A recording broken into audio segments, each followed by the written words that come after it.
Hello friends, I am CA विवेक निगम और इस video lecture में हम लोग पढ़ने वाले हैं सेक्शन 206 कैपिटल C 1H। आपको जैसा कि ये पता ही है, ये सेक्शन बिल्कुल नया आया है और 1 अक्टूबर 2020 से एप्लीकेबल है। तो ये बहुत ज़रूरी है कि हमें इसके बारे में जानना चाहिए, क्योंकि 1 अक्टूबर से फ्रेंड्स आप तो जानते ही हैं इसे इम्प्लीमेंट करना है। तो यदि हम इसके बारे में नहीं जानेंगे तो नॉन कंप्लाइंस हो जाएगी। तो हम लोग क्या कर रहे हैं इस वीडियो में, सिंपली सेक्शन को पहले प्लेन रीडिंग से पढ़ेंगे। इसके बाद आपके कुछ क्वेश्चंस हो सकते हैं जो मेरे या जनरल पब्लिक के क्वेश्चन हो सकते हैं, उसके बारे में हम लोग डिस्कस करते हैं। तो ठीक है, चलिए शुरू करते हैं हम लोग पढ़ना क्वेश्चन को। तो मैं आपको ले चलता हूँ पहले बेयर टेक्स्ट की ओर कि सेक्शन क्या कहता है। ये देखिए, आपको शायद स्क्रीन में दिख रहा होगा section 206 capital C 1H। Friends, ये एक इनकम टैक्स का सेक्शन है जो कि हमारा 1 अक्टूबर 2020 से एप्लीकेबल है। ठीक है, और ये सेक्शन मेनली TCS के रिगार्डिंग है। जैसा कि आपको पता ही होगा कि अपने यहाँ दो मेन चीज़ चलती हैं, TDS और TCS। बस TDS और TCS में जो बेसिक डिफरेंस ये होता है कि TDS वो पर्सन जो किसी अन्य व्यक्ति को कुछ पे करता है। ठीक है, जैसे मैं पे कर रहा हूँ आपको, आप मकान मालिक हैं और मैं किराएदार हूँ, तो मुझे आपको लाख रुपए पे करना है, तो मैं कुछ TDS आपका काट लेता हूँ, बाकी बचा हुआ अमाउंट आपको पे करता हूँ। ये कहलाता है TDS बेसिकली। जबकि TCS में क्या होता है, TCS में जैसे आप कोई मोटर बाइक खरीदने, कोई आप मोटर व्हीकल खरीदने आए, आपने कार खरीदी, सॉरी, आपने जैसे कार खरीदी मान लीजिए 40 लाख की। ठीक है, तो मैं यदि सेलर हूँ तो आपसे वो 40 लाख तो कलेक्ट करूँगा ही करूँगा, प्लस TCS भी कलेक्ट करूँगा। यानी आप मुझे यानी जो पैसे दे रहा है TCS में के केस में, जो पैसे दे रहा है वो नॉर्मल अमाउंट भी देगा और TCS भी देगा।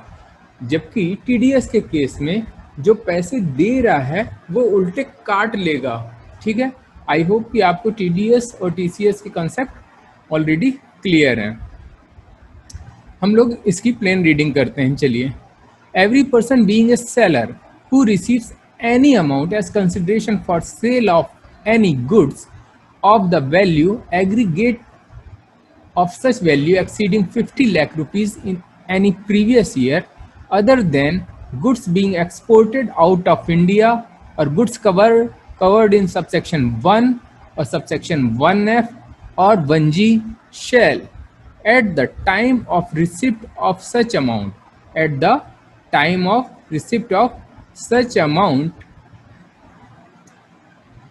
collect from buyer a sum equal to 1% of the sale consideration exceeding 50 lakh rupees as income tax। Okay, तो बेसिकली इसने एक ही लाइन में अपनी ऑलमोस्ट सारी बातें कह दी। पहले इसने क्या कहा, वो कोई भी पर्सन जो कि सेलर है, वो यदि किसी भी प्रीवियस ईयर में किसी भी जो उसने पहले सेल कर रखी है उसके सेल कंसिडरेशन के रूप में इस साल यदि 50 लाख से अधिक पैसे रिसीव करता है, तो वह व्यक्ति जब वो 50 लाख रिसीव करेगा उस समय सिर्फ वो कंसिडरेशन ही रिसीव नहीं करेगा, बल्कि 0.01 यानी 0.1 यानी 1000 रुपये में 1 रुपये का TDS डिडक्ट कर लेगा, जो कि बिल्कुल लोएस्ट रेट है। ठीक है, और ये किस अमाउंट पर करेगा, वो सेल कंसिडरेशन जो कि 50 लाख से एक्सेस अमाउंट पे आ रहा है, यानी 50 लाख से जितना अधिक है। ठीक है, अभी हम इसकी डिटेल्ड एनालिसिस करेंगे फ्रेंड्स। प्रोवाइडेड फर्दर, प्रोविजो क्या कहता है, provided that if the buyer has not provided the permanent account number or Aadhaar number to the seller, then the provisions of clause second of subsection 1 of section 206 CC shall be read as if the word 5% the word 1% had been substituted। ये कह रहा है कि normally यदि आप normal way से चलते हो और जो है आप जो भी उसका बायर है वो सेलर को पेन अपना दे देता है, तब तो 0.1% के हिसाब से ही टीडीएस कटेगा, अदरवाइज तो पूरा पूरा 1% कटेगा। नॉर्मली जैसा कि आप टीसीएस में आपने देखा होगा कि पेन यदि आप न दें तो 5% कटता था, उसकी जगह 1% कटेगा। ठीक है फ्रेंड्स, अब इसमें आगे यदि हम देखें इस प्रोविज़न को तो देखिए आगे इन्होंने क्या कहा, provided further that the provisions of this subsection shall not apply if the buyer is liable to deduct tax at source under any other provisions of this act। कह रहा है कि यदि बायर कहीं और किसी भी प्रोविजन में यदि उसको टीडीएस डिडक्ट करना जरूरी है तो फिर ये सेक्शन नहीं लगेगा, इस सेक्शन के कोई प्रोविजन नहीं लगे हैं। And has deducted the amount, उसको टैक्स डिडक्ट करना जरूरी भी है और वो डिडक्ट कर भी चुका है, तो ये प्रोविजंस नहीं लगेंगे, इस सेक्शन ये सेक्शन एप्लीकेबल नहीं होगा। फिर बायर को इन्होंने डिफाइन किया, buyer means a person who purchases any goods but does not include the central government, state government and embassy, high commission, legation commission, commission, consulate and trade representation of a foreign state. Government bodies को इन्होंने exclude कर दिया buyer में। और a local authority as defined in explanation two clause 20 of section 10, और a person importing goods into India और other person as the central government में by notification in official gazette specify for this purpose subject to such conditions as may be specified therein।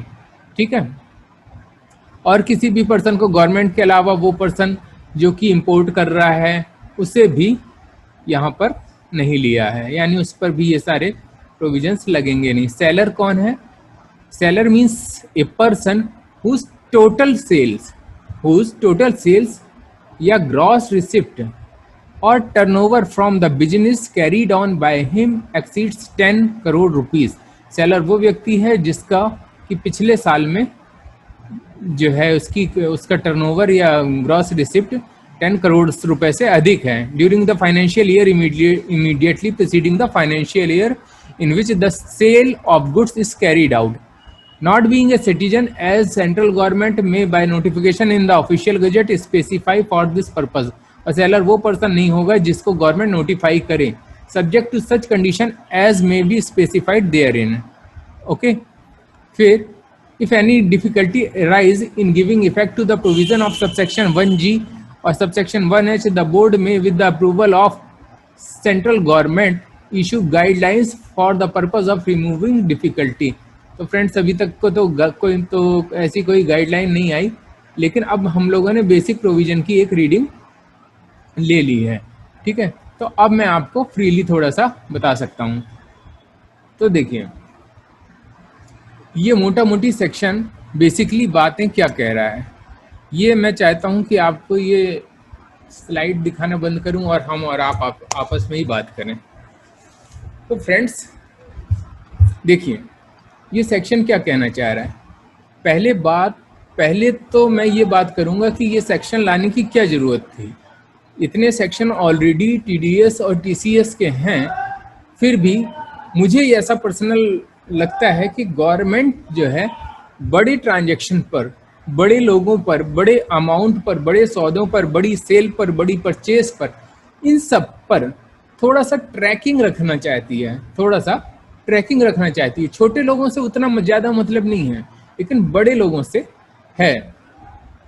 तो उन्होंने क्या कहा, उन्होंने कहा कि मोटे मोटे सेलर पकड़ो, मोटे मोटे सेलर इस बड़े सेलर को देखो और बड़े बायर्स को देखो, इनके बीच की जो ट्रांजैक्शंस हैं इनको देखो ये बहुत हैवी परचेज कर रहे हैं, बहुत हैवी सेल कर रहे हैं, कहीं ऐसा तो नहीं कि ये थोड़ा बहुत टैक्स इवेजन करते हों।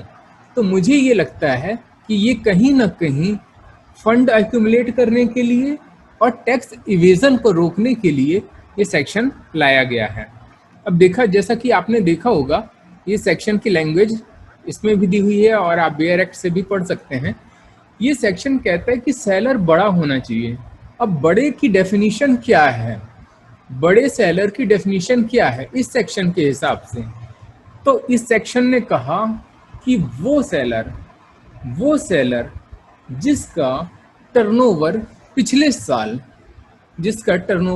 साल 10 करोड़ से ज़्यादा था, ऐसा सेलर जिसका टर्नओवर पिछले साल 10 करोड़ से ज़्यादा था, वो बड़ा है इनकी नज़र में, यानी वो इस सेक्शन में आने के काबिल है। ठीक है, चलो सेलर बड़ा था, 10 करोड़ से ज़्यादा उसका टर्नओवर था पिछले साल, ठीक है। वो सेलर यदि ड्यूरिंग द प्रीसीडिंग यानी बाद वाले साल में, यानी करंट ईयर में, यदि नॉर्मली वो सेल कर रहा होगा, अब सेल करता जा रहा है, अब उसको कंसिडरेशन मिला होगा, वो जो सेल उसने की, जो भी व्यक्ति जो माल बेच रहा है तो सिर्फ बेच के चुप तो रह नहीं जाएगा, आइदर उसने कैश सेल की होगी और क्रेडिट सेल की होगी।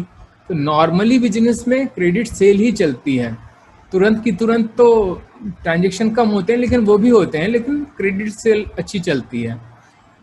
तो किसी सेलर ने सेल की और उस सेल का जो उसको पैसा था, हिंदी देशी लैंग्वेज में कहें तो जितना माल बेचा उसने, उतने माल का पैसा जो उसे रिसीव हुआ, वो अमाउंट किसी एक व्यक्ति से मिलने वाला पैसा एक साल में यदि 50 लाख से ज़्यादा है, तो वह व्यक्ति जब वो उसे रिसीव करेगा, सेक्शन ये कहता है जब वो रिसीव करेगा तब 0.1% का टीडीएस और कलेक्ट कर लेगा। TDS is not proper word, TCS collect कर लेगा, ठीक है। तो अब वो बड़ा बायर किसको कहा है इन्होंने? वो पर्सन जो एक साल में 50 लाख से ज़्यादा का पेमेंट किसी एक सेलर को कर दें, ठीक है। बड़ा सेलर होना चाहिए और बड़ा बायर, दोनों का कॉम्बिनेशन जब होगा तभी ये सेक्शन अट्रैक्ट होगा, ठीक है। और इन्होंने क्या कहा? इन्होंने कहा कि हम एक्सपोर्ट को चूंकि प्रमोट करना चाहते हैं, इसी तरह की कुछ चीज़ों को प्रमोट करना चाहते हैं, तो ये सेक्शन एक्सपोर्ट के केस में नहीं लगेगा। दूसरी चीज़ कि ये चूंकि बायर से कलेक्ट किया जाता है टैक्स, अब बायर यदि कोई गवर्नमेंट अथॉरिटी हो, लोकल अथॉरिटी हो, तो गवर्नमेंट अथॉरिटी या लोकल अथॉरिटी कुछ एक्स्ट्रा देना तो पसंद करेगी नहीं, ठीक है फ्रेंड्स। तो इन्होंने अपने आप को और गवर्नमेंट बॉडी को इन्होंने एग्जेम्प्ट कर रखा है, जो कि एक बट नेचुरल अधिकतर जगहों पे किया जाता है। तो इन्होंने कुछ एग्जम्पशन दे दी। इसके अलावा इन्होंने क्या कहा? इन्होंने ये कहा कि फ्रेंड्स, यदि आप किसी जगह और टीडीएस कलेक्ट कर रहे हो, यानी 1H के अलावा कहीं टीडीएस लग रहा है, ठीक है, जैसे गुड्स आपने जॉब वर्कर को भेजी या कोई प्रोफेशनल फीस है या कहीं भी आपका टीडीएस यदि अट्रैक्ट हो रहा है, तो गवर्नमेंट के पास वैसी ट्रैकिंग चली गई उस ट्रांजैक्शन की या उस चीज़ की। तो इन्होंने कहा कि कोई डबल ट्रैकिंग की हमें ज़रूरत नहीं है, इसलिए यदि कहीं टीडीएस लग रहा है या किसी पे टीसीएस भी लग रहा है, जैसे अब जो आपने पढ़े होंगे, जो कुछ आइटम्स जमाने से चले आ रहे हैं, वो तेंदुपत्ता होता है, अल्कोहलिक लिकर होता है, टिम्बर होते हैं, ये सारी चीज़ें, और स्क्रैप्स की सेल होती है। मोटर व्हीकल जो है आपका जब परचेज किया जाता है तो उसकी वैल्यू यदि 10 लाख से अधिक है, तो उन सब चीज़ों पे ऑलरेडी टीसीएस कलेक्ट हो रहा था। तो यदि वहाँ पे टीडीएस कलेक्ट हो रहा है एंड कलेक्ट किया गया है, सिर्फ होने से मतलब नहीं है, किया भी गया है, तो फिर उसको रहने दो, उन लोगों को छोड़ो, तब आपको ये जो है 1H वाला सेक्शन लगाने की ज़रूरत नहीं है। तो ये थी इसकी बेसिक मोटी अंडरस्टैंडिंग इन लेमैन लैंग्वेज। अब इसमें देखिए कई कॉम्प्लिकेशन और आते हैं, क्योंकि बात इतनी नहीं खत्म होती, क्योंकि हम लोग सिर्फ चीज़ों को हमें कोई रट के एज ए स्टूडेंट कोई उसमें नहीं लिख देना है पेपर में, हमें तो प्रॉपर उसको इम्प्लीकेशन करना होता है। बीइंग ए ट्रेडर और सेलर और बायर, हमें उस चीज़ को प्रॉपर समझना होता है। तो थोड़ा सा हम उसकी एनालिसिस करते हैं। चलिए, तो अब मैं आपको फिर से एक बार सेक्शन में ले चलूँगा, लेकिन थोड़ी सी डिटेल्ड एनालिसिस के माइंडसेट के साथ। तो चलिए शुरू करते हैं यहाँ से। ये देखिए, अब ये हम सेक्शन पे आ गए हैं, और एक सेकेंड, ये अब ये देखिए सेक्शन क्या कहता है। मैं कहूँगा कि डिपार्टमेंट ने थोड़ा सा क्लैरिफिकेशन इसमें इशू नहीं किया है, जो कि इशू करना चाहिए था। अब देखिए, इन्होंने कहा एवरी पर्सन, पहली लाइन तो इन्होंने कहा क्या, एवरी पर्सन। अब पर्सन में तो दुनिया जहान आपको ये पता है कि कवर है, ठीक है। दुनिया जहान कवर है, यानी इंडिविजुअल हो सकता है, HUF हो सकता है, फर्म हो सकता है, कंपनी हो सकता है, कुछ भी हो सकता है। जो भी पर्सन है, सारे पर्सन को इन्होंने ले लिया। Every person being a seller. अब देखिए इन्होंने क्या कहा, वो पर्सन, इन्होंने क्या कहा, जो कि कौन है, जो कि सेलर है, सेलर। अब देखिए, अब आप ये सोच देखिए कि यहाँ सर्विस प्रोवाइडर भी तो हो सकता था, लेकिन इन्होंने सर्विस प्रोवाइडर को नहीं लिया। क्यों? क्योंकि ये जो सेक्शन लाए हैं, ये जो सेक्शन लाए हैं सिर्फ और सिर्फ गुड्स के लिए लाए हैं, ये सेक्शन सर्विसेज के लिए लाए ही नहीं। तो इन्होंने इसीलिए, इसी पर्पस के लिए इन्होंने कहा being a seller. Seller means कि ये इम्प्लाइड है कि ये चीज़ सिर्फ यहीं से इम्प्लाइड है कि ये चीज़ गुड्स के लिए है, सर्विसेज के लिए ये सेक्शन नहीं है। यानी यदि आप CA हैं, CWA हैं, CS हैं, या कोई भी सर्विस प्रोवाइड करते हैं, तो ये सेक्शन आपके लिए आप पे एप्लीकेबल नहीं होगा। बीइंग ए सेलर वर्ड से ही ये पता चल जाता है। अब आगे, हु रिसीव्स, वो रिसीव करता है any amount as consideration for sale of any goods. अब देखिए, दूसरा डाउट तो इन्होंने यहाँ से, जो हम सेलर पे झगड़ा कर रहे थे, इन्होंने गुड्स लिख ही दिया। अब गुड्स क्या है? अब गुड्स तो डिफाइन अलग अलग एक्ट में अलग अलग किया है। ट्रांसफर ऑफ प्रॉपर्टी एक्ट में भी ये डिफाइन है, GST के आपके एक्ट में भी डिफाइन है। और मुझे पर्सनली नहीं लगता कि गुड्स की डेफिनेशन में आपको एज ए लेमैन भी कोई दिक्कत होगी। मुझे ऐसा बिल्कुल नहीं लगता। गुड्स यानी वो सारी चीज़ें होती हैं नॉर्मल केस में जो मूवेबल हैं, जो एक जगह से उठाकर दूसरी जगह रखी जा सकती हैं, और जिनका सेल परचेज हो रही है, वो सारी चीज़ें गुड्स हैं। तो ठीक है, तो गुड्स को इन्होंने अलग से यहाँ पर इस सेक्शन के पर्पस से तो डिफाइन नहीं किया, लेकिन फिर भी आई डोंट थिंक कि गुड्स में कोई डिस्प्यूट होगा।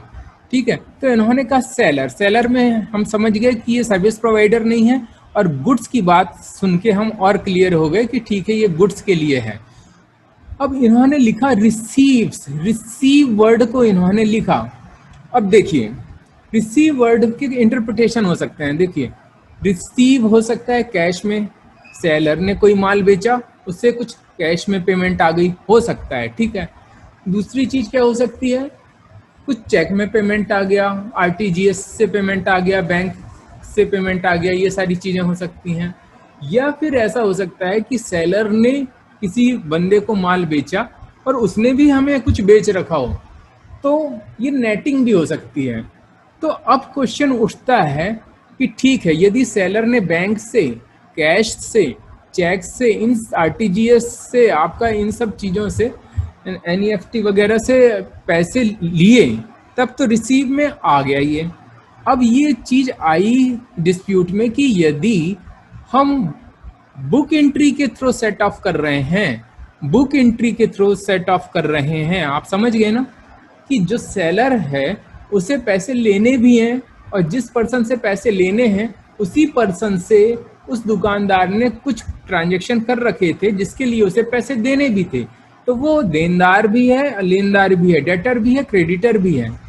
तो यदि वो 50 लाख से ज़्यादा का अमाउंट सेट ऑफ करता है एक बार में, तो क्या इसको रिसीव्स माना जाएगा? और यदि इसको रिसीव मान लिया जाए, यदि इसको फ्रेंड्स रिसीव मान लिया जाए, तो हो सकता है कि जो सेलर है, इस बात की पॉसिबिलिटी है कि वो एक बार में सेट ऑफ ना करे, यानी वो ऐसे सेट ऑफ करेगा कि एक फाइनेंशियल ईयर में 50 लाख कई बार तोड़ के करेगा। आप मेरी बात आई थिंक समझ गए होंगे। जैसे कि सेलर को 60 लाख सेट ऑफ करने हैं, और यदि इस रिसीव बुक एंट्री के थ्रू जो हम सेट ऑफ कर रहे हैं उसको यदि मान लिया जाए रिसीव की कंडीशन में, तो सेलर एक फाइनेंशियल ईयर में 30 लाख करेगा और एक फाइनेंशियल ईयर में 30 लाख करेगा। यानी इससे बचने की कोशिश करेगा सेलर, या बायर एक्चुअली बचने की कोशिश करेगा, क्योंकि जाना तो बायर की ही जेब से है ना, सेलर तो कलेक्ट कर लेगा। तो इस बात पे डिस्प्यूट अराइज हो सकता है कि बुक एंट्री को माना जाए या ना माना जाए। तो इस पे डिपार्टमेंट का क्लैरिफिकेशन आना बाकी है। जहाँ तक मेरा पर्सनल ओपिनियन ये है कि चीज़ों को ख़त्म करना चाहिए, इन द सेंस कि बुक एंट्री के थ्रू एडजस्टमेंट हो या एक्चुअल में हो, आपकी बुक से वो वाइप ऑफ हो गया, आपकी बुक से वो चीज़ हट गई, तो आप उसको रिसीव ही मान लीजिए। तो मेरा ये ओपिनियन है कि यदि बुक एंट्री के थ्रू आपस के में म्यूचुअल डेटर या क्रेडिटर सेट ऑफ होते हैं तो उसको रिसीव मान लिया जाएगा। लेकिन इस पर जब तक डिपार्टमेंट की क्लैरिफिकेशन नहीं आती तब तक हम कोई पक्का नहीं कह सकते। ठीक है, अब ये आगे हम चलते हैं। Who receives any amount as consideration for sale. ठीक है, any amount as a consideration for sale. अब आगे इन्होंने ये कहा कि वो कोई भी अमाउंट जो कि सेल के कंसिडरेशन में के हिसाब से सेलर ने लिया। अब आप ये भी पूछ सकते हैं कि मान लीजिए सेलर ने हमें ऑलरेडी कुछ बेच रखा था, सेलर ने, मैं आपको क्लियर करना चाहता हूँ फिर से, सेलर ने ऑलरेडी कुछ गुड्स बायर को बेच रखा था, उसकी उसे पेमेंट आ रही है। सेलर ने बायर को कुछ बेच रखा था, उसकी उसे पेमेंट आ रही है फ्रेंड्स। तो ठीक है, तब तो कवर हो गया। अब मान लीजिए कि बायर ने जो पेमेंट दे रखी थी वो थी कंसिडरेशन फॉर सेल तो था, लेकिन ये एडवांस था। अब एडवांस दे रखा था बायर ने। अब आप बताइए कि इसको कंसिडरेशन फॉर सेल माना जाए या ना माना जाए। मान लीजिए कि एडवांस दे रखा था 70 लाख। तो अब इस पे भी कुछ थोड़ा बहुत तो डिस्प्यूट आ ही सकता है, क्योंकि कुछ लोग कहेंगे कि अभी सेल हुई नहीं है, एक्चुअली में अभी ये जस्ट एडवांस है। लेकिन फिर भी यदि मैं लिटरल रीडिंग करूं तो ये जो सेक्शन है ये कह रहा है एज कंसिडरेशन फॉर सेल, ये सेल के लिए ही रिसीव हुआ है। एज कंसिडरेशन फॉर सेल है तो ये हमें सेल करने के लिए ही फ्रेंड्स रिसीव हुआ है।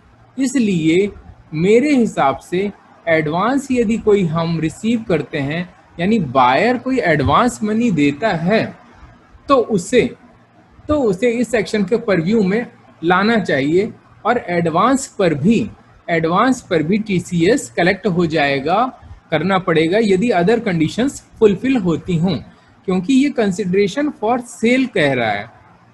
अब देखिए, कंसिडरेशन की ये बात आई तो एक दो चीज़ें इसमें और हो सकती हैं, क्योंकि कंसिडरेशन फॉर जो सेल होता है वो कोई, आपने देखा होगा, एक अमाउंट नहीं होता है। ठीक है, अब जैसे मैं आपको एक सेकंड, मैं आपको किसी सेपरेट शीट में ले जाना चाहूँगा। कंसिडरेशन फॉर सेल में है हम लोग, आप ये बात ध्यान रखिएगा। तो जैसे मैं आया यहाँ, ठीक है, और ये हम लोग बना रहे हैं कोई इनवॉइस।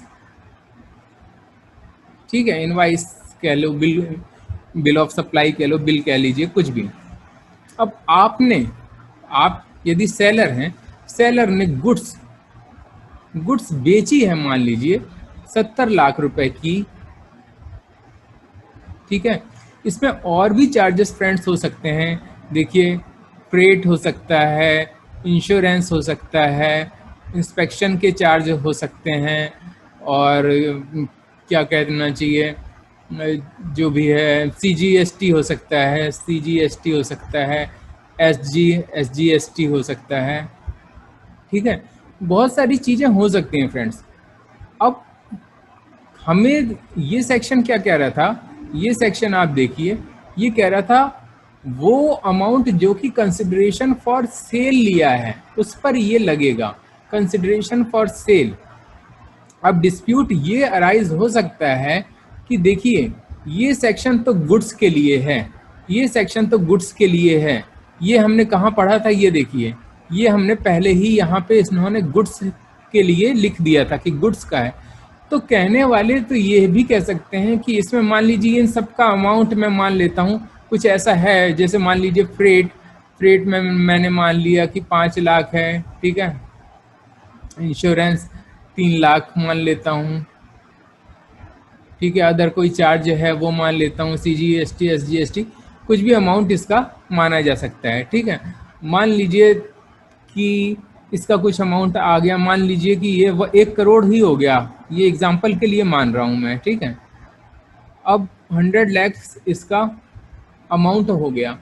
अब कुछ लोग कहेंगे कि कंसिडरेशन क्या है, 100 करोड़ 100 लाख, कुछ लोग कहेंगे 100 लैक्स है, कुछ लोग कहेंगे गुड्स के लिए तो सिर्फ 70 लाख है, बाकी ये सारी चीज़ें तो गुड्स के अलावा हैं। आप समझ रहे हैं फ्रेंड्स, कुछ लोग कहेंगे कि ये सारी चीज़ें तो गुड्स के अलावा हैं, ये चीज़ें तब जरूर आ जाएंगी। मान लीजिए कि यदि मैं ये 70 लाख का ये जो अमाउंट रखा है, यदि मैं इसको 49 लैक्स रखता, ठीक है, यदि मैं इसको 49 लैक्स रखता और इसके बाद यहाँ आने के बाद यदि ये 55 लाख हो जाता, मान लेता हूँ फ्रेंड्स, यदि ये 55 लाख हो जाता, तो यदि गुड्स की बस वैल्यू देखो तब तो इस प्रोविजन से बच रहे थे। यदि उसने पूरा 55 लाख सेलर ने रिसीव कर लिया तो बायर कहता देखिए गुड्स के लिए तो इतना ही दिया है। तो क्वेश्चन ये उठ सकता है कि ये सारी चीज़ें भी कंसिडरेशन के पॉइंट ऑफ व्यू से गुड्स की ही वैल्यू में गिनी जाएंगी या नहीं गिनी जाएंगी फ्रेंड्स। तो मैं इसमें अपना ओपिनियन बस देना चाहता हूं कि यदि इसमें कोई ऐसी चीज़ आ रही है, यदि इसमें कोई ऐसी चीज़ आ रही है जिसमें TDS वगैरह अलग से कलेक्ट किया गया है, तब तो इसको कंसिडरेशन से माइनस कर दिया जाएगा। फ्रेंड्स मैं रिपीट कर रहा हूँ, यदि इन सब चीज़ों में यदि कोई ऐसी चीज़ आ रही है इन सब चीज़ों में जिसमें TDS या TCS ऐसा कुछ कलेक्ट कर लिया है पहले से, या इस पर कुछ कलेक्ट कर लिया है, तब तो उसको हटा दिया जाएगा। ठीक है, अदरवाइज अब जैसे गुड्स में भी कई प्रकार के गुड्स बेचे उसने, जिसमें let me give little more example. अब जैसे ये इनवाइस बंदा बना रहा है, ठीक है, तो इसमें कई प्रकार के गुड्स थे, गुड्स 1, गुड्स 2, गुड्स 3, ठीक है, बाकी चीज़ें भी इसमें थी, यहाँ GST वगैरह भी था। तो यदि मान लीजिए कि इसमें TCS लगता था, तो फ्रेंड्स सिर्फ इसका और इसमें TCS लगता था गुड्स 2 में, तो इसका अमाउंट मान लीजिए गुड्स 1 का यह था 40 लाख, ठीक है, गुड्स 3 का था 5 लाख और गुड्स 2 का था 10 लाख। तो फ्रेंड्स ये कंसिडरेशन एक इनवाइस में भले बन गया, यानी 40, 10, 50 और 55 लाख की इनवाइस जरूर हो गई, और 55 लाख का कंसिडरेशन, भले ही 55 लाख का कंसिडरेशन मिला फ्रेंड्स, लेकिन ये वाली चीज़ पे तो TCS लग चुका था ना, 10 लाख पे तो TCS लग चुका था ना। तो आपका जो कंसिडरेशन अपने पर्पस के हिसाब से, यानी 1H के लिए 40 और 45, सिर्फ 45 लाख का कंसिडरेशन हुआ, तो अभी 50 लाख की थ्रेश होल्ड जो लिमिट है 50 लाख की, वो क्रॉस नहीं की। तो इसलिए हमें ये भी देखना पड़ेगा इनवाइस में कि कोई ऐसा गुड्स वगैरह तो नहीं है कि जो कि आपको इस प्रोविजन से बाहर कर रहा हो, या उस अमाउंट को आपको इस प्रोविजन से बाहर करना हो। तो कंसिडरेशन में बहुत सारी चीज़ें छुपी हुई हैं फ्रेंड्स, तो ये जो चीज़ है as a sale consideration, as a consideration for sale, ये जो है ये प्रॉपर एनालिसिस का मैटर है। अब देखिए कंसिडरेशन पे ही मैं एक आध चीज़ और बोलना आपको चाहूँगा। देखिए मान लीजिए आप एक और इनवाइस का एग्जांपल ले लीजिए, ये लीजिए आपकी इनवाइस बन रही है फिर से, और कोई ऐसा आप काम कर रहे हैं जिसमें आपने गुड्स के लिए मान लीजिए 70 लाख चार्ज किया, ठीक है। इसके बाद आपने सर्विसेज भी दी और सर्विसेज के लिए आपने कितना रख लूँ, मान लीजिए 30 लैक्स चार्ज किया, ठीक है। बाकी और भी चीज़ें हैं, अभी हाल मैं इतने पे ही फोकस कर रहा हूँ। और मान लीजिए कि ये 100 लैक्स की टोटल इनवाइस बन गई, और इस फाइनेंशियल ईयर में मान लीजिए कि आपने 60 लैक्स रिसीव कर लिए, ठीक है। अब देखिए, और 40 लैक्स अभी भी पेंडिंग है, सेलर को मिले ही नहीं। अब सवाल ये उठता है कि देखो इनवाइस तो कंबाइंड बन गई थी फ्रेंड्स। अब ये 60 लैक्स रुपीस रिसीव किए। अब हमको यदि ये कहो कि ये 60 लैक्स गुड्स के लिए थे, ये यदि हम माने कि ये 60 लैक्स गुड्स के लिए थे फ्रेंड्स, तब तो ये प्रोविज़न अट्रैक्ट हो जाएगा। लेकिन यदि आप ये कहने बैठ जाओ कि इस 60 लाख में 30 लाख वो मिले हैं मुझे जो कि सर्विसेज से रिलेटेड थे और 30 लाख गुड्स वाले हैं, तो ये प्रोविज़न अट्रैक्ट नहीं होगा, कोई टीसीएस नहीं लगेगा। तो मैटर ऑफ डिस्प्यूट ये भी बनता है कि यदि ऐसा केस है जब इनवाइस वगैरह कंबाइंड काटी जा रही हों फ्रेंड्स, और ऐसा मत सोचिए कि ऐसा हो नहीं सकता, ऐसा बिल्कुल हो सकता है। आपने कंपोजिट सप्लाई, मिक्स्ड सप्लाई वगैरह के बहुत सारे एग्जाम्पल्स पढ़े होंगे, तो आप इस बात को जानते होंगे कि गुड्स और सर्विसेज का कॉम्बिनेशन हमेशा चलता है। तो अब या तो सरकार क्लैरिफिकेशन इशू कर सकती है कि इस केस में क्या होगा या किन गुड्स के साथ। अब जैसे वर्क्स कॉन्ट्रैक्ट है, वर्क्स कॉन्ट्रैक्ट को पूरा सर्विस गवर्नमेंट ने मान लिया है, मतलब जीएसटी के पर्पज से बता रहा हूँ। उन्होंने कहा कि डिस्प्यूट छोड़ो, कितना गिट्टी, कितना मटेरियल, कितना सर्विस लगा छोड़ो, कि उन्होंने कहा कि पूरा भी मकान बनाने के काम को हम सर्विस मान लेते हैं। तो ये सारी प्रॉब्लम यहाँ भी कहीं ना कहीं आने वाली हैं कि जहाँ पे इनवाइस कॉम्बिनेशन में बनेगी फ्रेंड्स, जहाँ पे इनवाइस कॉम्बिनेशन में बनेगी तब आपको ये पता करना कठिन। एक व्यू तो ये भी हो सकता है कि इसको उसी प्रोपोर्शन में ले लो, यानी 60 लाख को 7:3 के रेशियो में बांट दो। अब क्या चीज़ होना चाहिए, क्या चीज़ नहीं, इसके बारे में डिफरेंट ओपिनियन हो सकते हैं फ्रेंड्स। तो मेरे हिसाब से सरकार को इस बारे में क्लैरिफिकेशन इशू करना चाहिए। मेरी जनरल प्रूडेंस तो यही बोलती है कि सिंपली उसी प्रोपोर्शन में बांट दो, यानी कि 60 लाख के 2 पार्ट कर दो। 70% यानी कि 42 लाख को आप गुड्स मान लो, ठीक है, और आपका 18 लाख की जो आपको हुई वो सर्विसेज की रिसिप्ट मान लो। पर ये कोई फाइनल ओपिनियन नहीं है, क्योंकि गवर्नमेंट को अपने इंटेंशन के हिसाब से काम करना है। तो आई होप कि इसके बारे में क्लैरिफिकेशन आएगा। मैंने अपना ओपिनियन ये बता दिया कि मेरे हिसाब से प्रोपोर्शन करना ज़्यादा लॉजिकल बन रहा है। बाकी क्या चीज़ें हैं ये बाद में धीरे धीरे क्लियर होंगी। आप अपना क्या ओपिनियन रखते हैं ये आप कमेंट बॉक्स में बताइए। अब देखिए, हम लोग सेल कंसिडरेशन में थे, यहाँ पर हमने एडवांस की भी बात कर ली सेल कंसिडरेशन में। अच्छा, एडवांस में एक चीज़ बताइए, अब एडवांस की चर्चा की थी कि हमने जैसे एडवांस का केस कर लिया था। अब एडवांस तो ले लिया, एडवांस तो फ्रेंड्स ले लिया, मान लीजिए एडवांस ले लिया आपने 70 लाख का।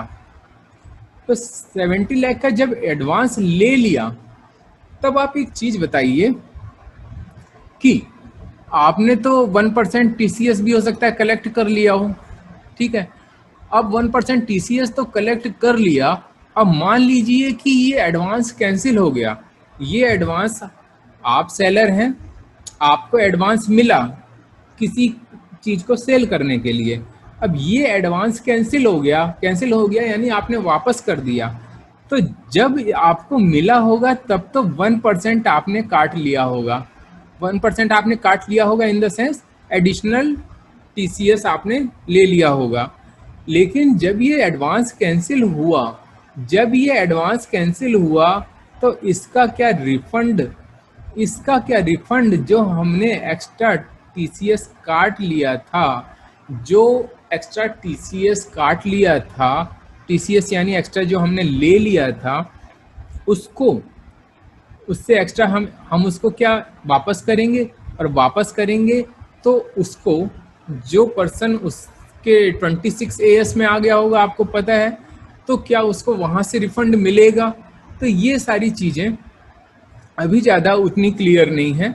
जनरल प्रूडेंस ये बनती है कि एडवांस यदि लिया था तो देखिए एडवांस है तो सेल कंसिडरेशन का ही एक पार्ट, क्योंकि वो सेल कंसिडरेशन उसके अंगेस्ट में सेल होनी थी, तो काट लिया था। लेकिन उसके अंगेस्ट में यदि आपने टीसीएस ले लिया तो कायदा ये कहता है कि उससे रिफंड मिल जाना चाहिए, क्योंकि वो चीज़ हुई ही नहीं, वो सेल। लेकिन जनरली ऐसा नहीं देखा जाता, इतनी जल्दी डिपार्टमेंट रिफंड के प्रोविज़न इतना इजी मुझे नहीं लगता कि करता है। तो इसके बारे में क्लैरिफिकेशन आना अभी बाकी है। जनरल मैं पास्ट एक्सपीरियंस के हिसाब से बता सकता हूँ कि टीसीएस आपका चला गया, ठीक है, अब उसका एज सच उस समय रिफंड नहीं मिलेगा। बाकी जब चूंकि ये बायर के हाथ से कलेक्ट किया गया है फ्रेंड्स, बायर के हाथ से कलेक्ट किया गया है, तो जब उसके टैक्स का हिसाब होगा तब उसके हिसाब से टैक्स में उसके एडजस्ट हो जाएगा। और क्या कहते हैं, सिंपली जो नॉर्मल प्रोसीजर होगी, मतलब रिफंड का मुझे ऐसा पर्सनली लगता नहीं है कि डिपार्टमेंट कुछ बनाएगा। फिर भी देखते हैं कि क्या होता है। चलिए आप अपना ओपिनियन बताइएगा, ठीक है फ्रेंड्स। तो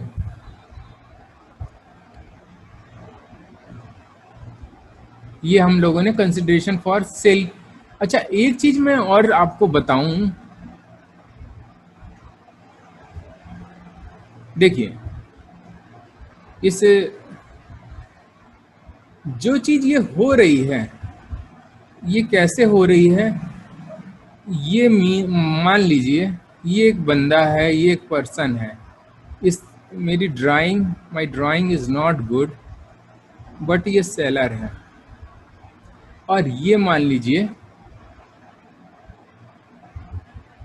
लीजिए बायर है, ठीक है। अब सेलर ने क्या किया, इसको गुड्स दिया, और गुड्स दिया 100 लाख का, ठीक है। और बायर जो है, इसने इससे जब पेमेंट की तो मान लीजिए इसने की 80 लाख की, ठीक है। अब क्या होता है, सेलर क्या कहेगा इस समय, क्योंकि जो प्रोविजन है वो रिसिप्ट के टाइम कुछ बोलता है, तो सेलर क्या करेगा, सेलर कहेगा देखो मैं लगा रहा हूँ 206 कैपिटल C 1H, तो इस 80 लाख में 50 लाख से तुमने जो ज़्यादा पे मुझे किए हैं, यानी 30 लाख जो मुझे तुमने ज़्यादा किए हैं, उस पे 0.01% का तो तुम टीसीएस और दे दो। अब वो कहेगा ऐसे कैसे, आपको तो ये सारी चीज़ यदि काटना ही था तो इनवाइस पे लिखना चाहिए था, क्योंकि आपको देखिए फ्रेंड्स पता है कि ये प्रोविज़न जो आ रहा है 1 अक्टूबर से आ रहा है, ये प्रोविज़न 1 अक्टूबर से आ रहा है, तो जाहिर है कि पिछली इनवाइस में तो ये सारी चीज़ें लिखी नहीं गई होंगी, ठीक है। यानी पिछली इनवाइस में तो टीसीएस लिखा नहीं गया होगा। मेरे पर्सनल ओपिनियन में तो टीसीएस लिखा भी नहीं जाना चाहिए, ये क्यों नहीं लिखा जाना चाहिए मैं ये आगे क्लैरिफाई करूँगा, लेकिन पीछे तो लिखा ही नहीं गया है। तो अब ये हो गया कि ये नई लायबिलिटी बायर के लिए बन गई। अब ये नई लायबिलिटी को कैसे हम रेज करेंगे, इस अमाउंट का हम इशू कर देंगे, सेलर इशू कर देगा बायर के लिए डेबिट नोट। सेलर इशू कर देगा बायर के लिए डेबिट नोट कि भाई साहब आपने 80 लाख तो दिए ही दिए, 80 लाख तो आपने दिए ही दिए, और इतने पैसे और ले आओ, इतने पैसे और ले आओ।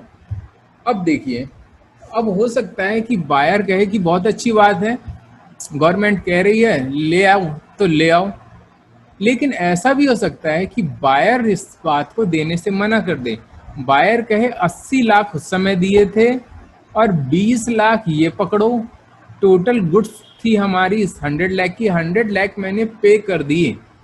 अब 100 लाख आपने पे कर, जब बायर ने मान लीजिए 1 साल में पे कर दिए, तो बायर ने टोटल 100 लाख पे किए 1 साल में, जिसमें 50 लाख से ऊपर यदि कंसिडरेशन हमने 50 लाख रिसीव किया, इस पे 0.1 का TCS लगना चाहिए था, लेकिन और हमने इसका डेबिट नोट भी बना दिया, लेकिन बायर इसको पे करने से रिफ्यूज कर सकता है, बायर इसे पे करने से रिफ्यूज कर सकता है। तो अब बताइए, जीएसटी की तरह इसको इंक्लूसिव माना जाए, यानी 100 लाख में TCS का अमाउंट इंक्लूड माना जाए या ना माना जाए?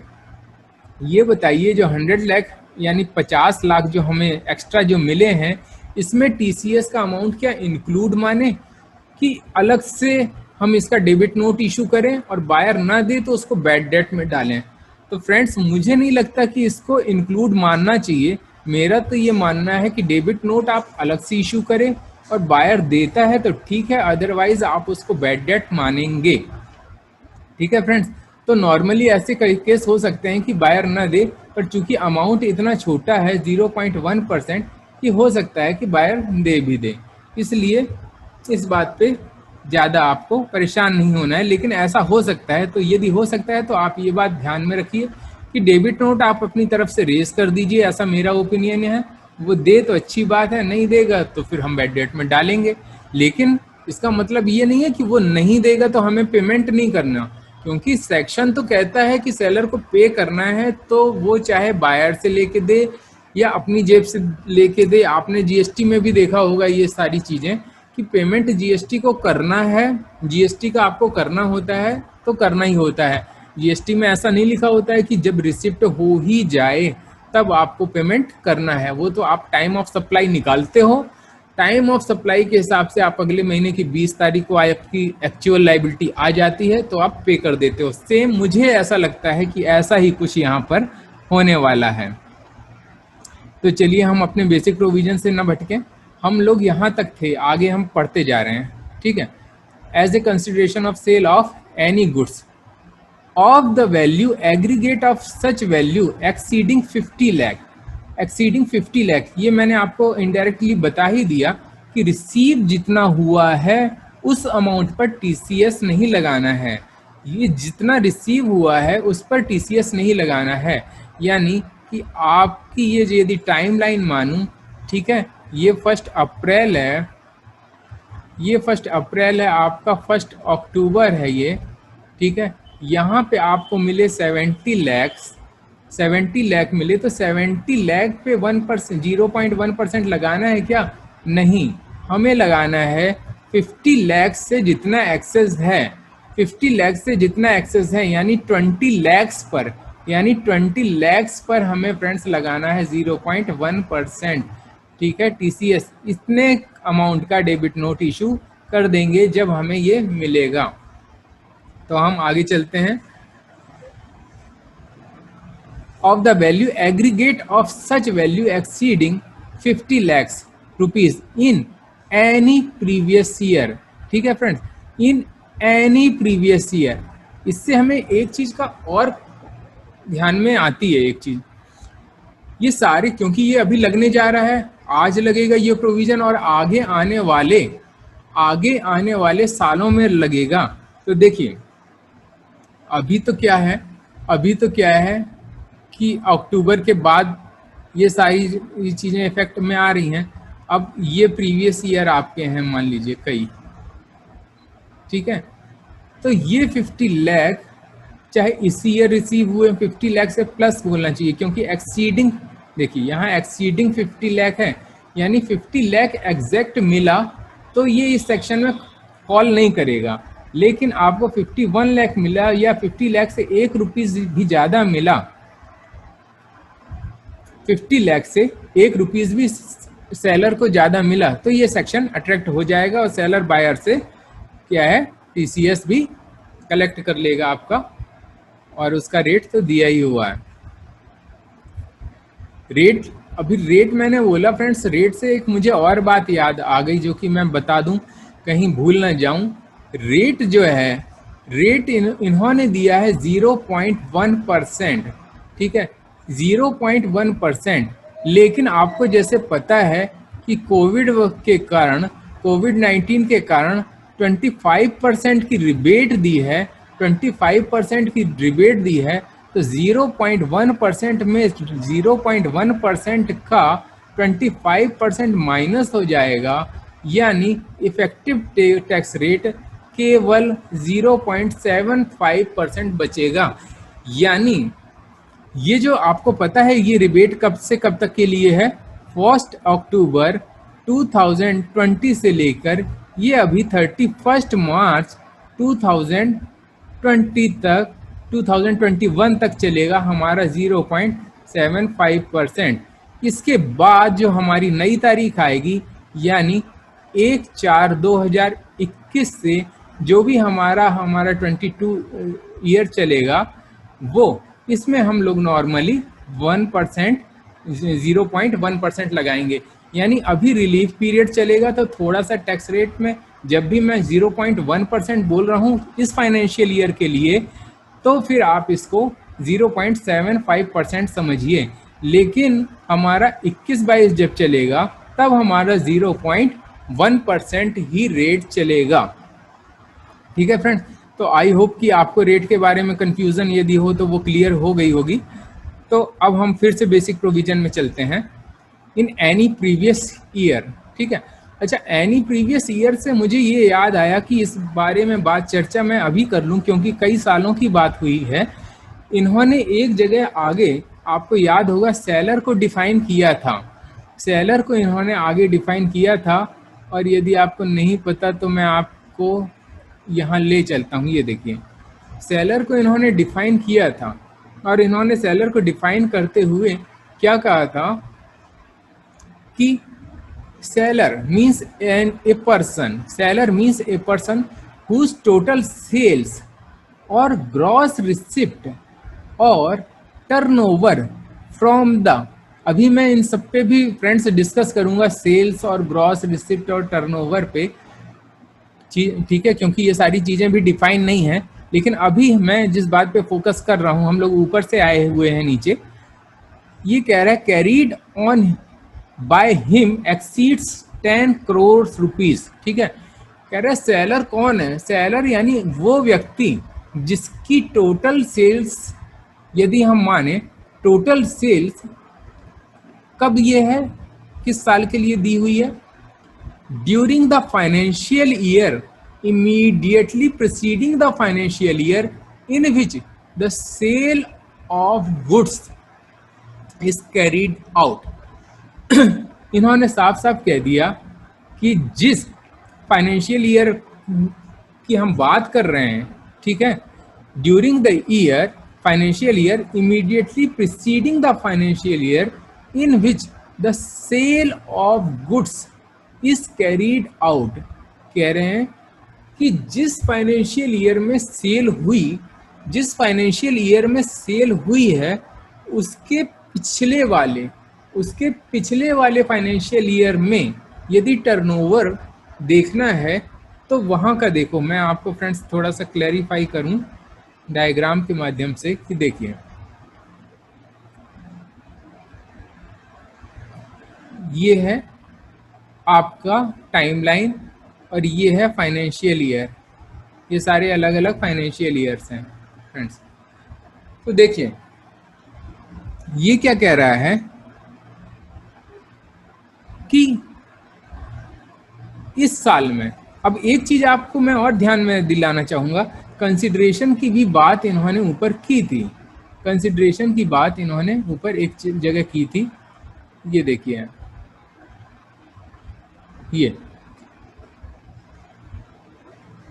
इन्होंने कंसिडरेशन के लिए क्या लिखा था, consideration for sale of any goods of the value of aggregate of such value exceeding 50 lakhs rupees in any previous year.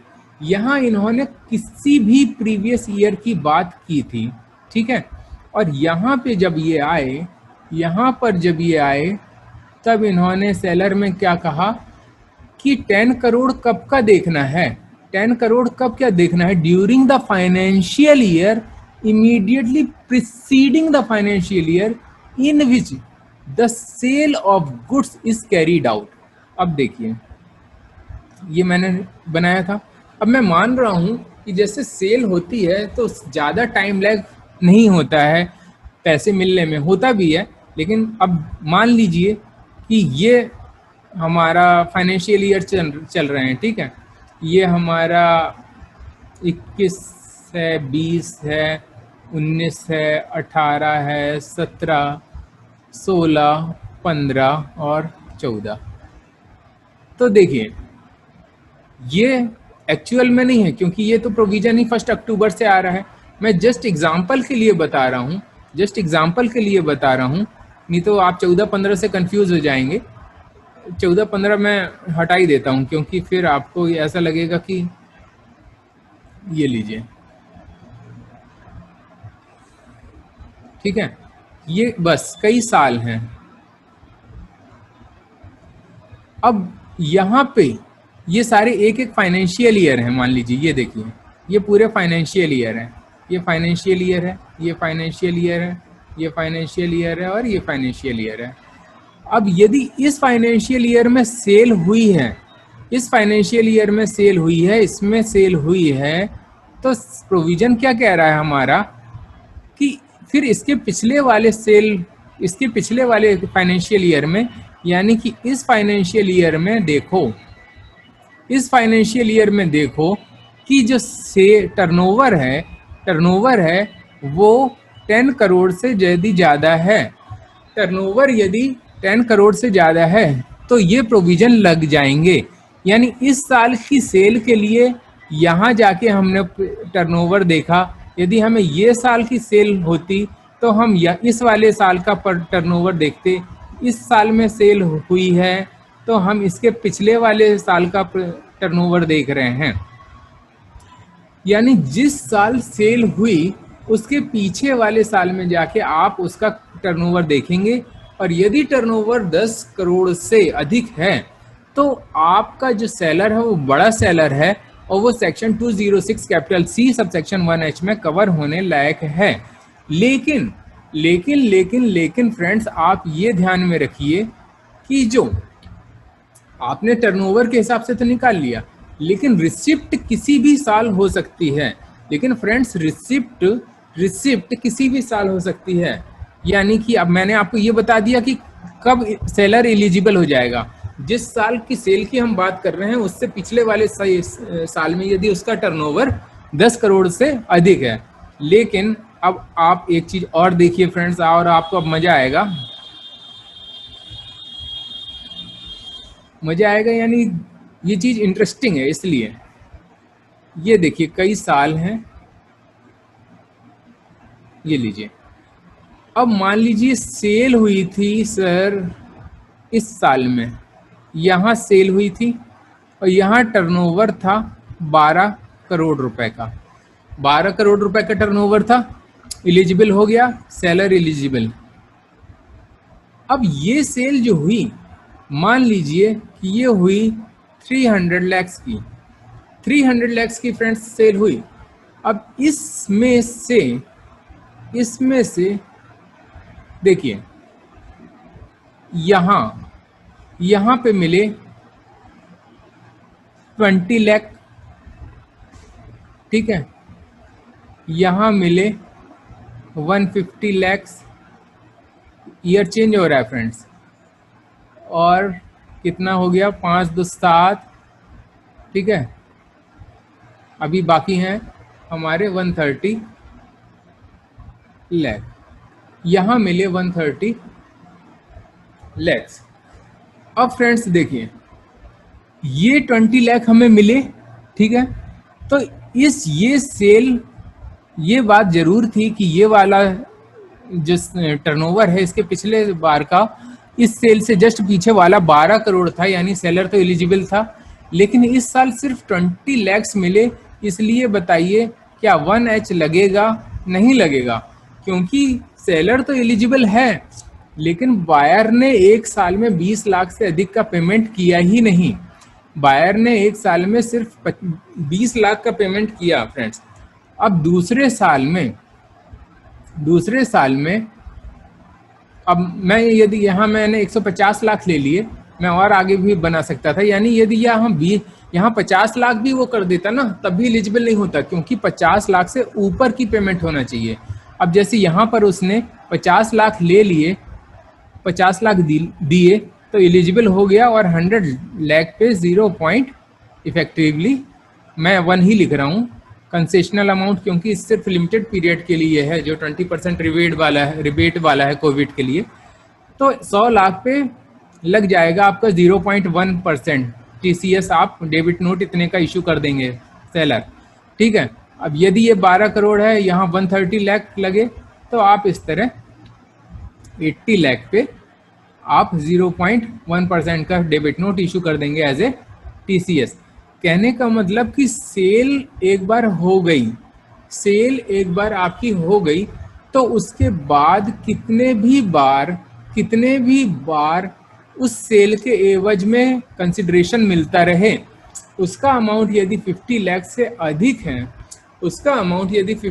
अधिक है, फ्रेंड्स, तो फिर ये प्रोविजन अट्रैक्ट हो जाएगा और आपको 1% का TCS सेलर कलेक्ट कर लेगा। आप कहोगे सेलर सर आपने सेल इधर इकट्ठा 300 लैक्स दिखा दी, सेल आपने इधर 300 लैक्स इकट्ठा दिखा दी, आप ये बताइए सेल यदि फुटकर होती और कंसिडरेशन इकट्ठा रिसीव हो जाता तब क्या होता? मैं आपको अपनी बात डायग्राम से बताना चाहता हूँ। देखिए ये आपके ईयर हैं, ठीक है।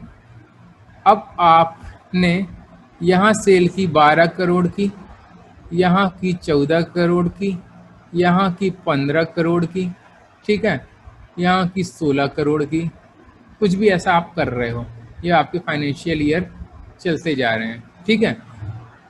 अब सेलर किसी पर्टिकुलर बायर को आपने, मान लीजिए सेलर कौन है?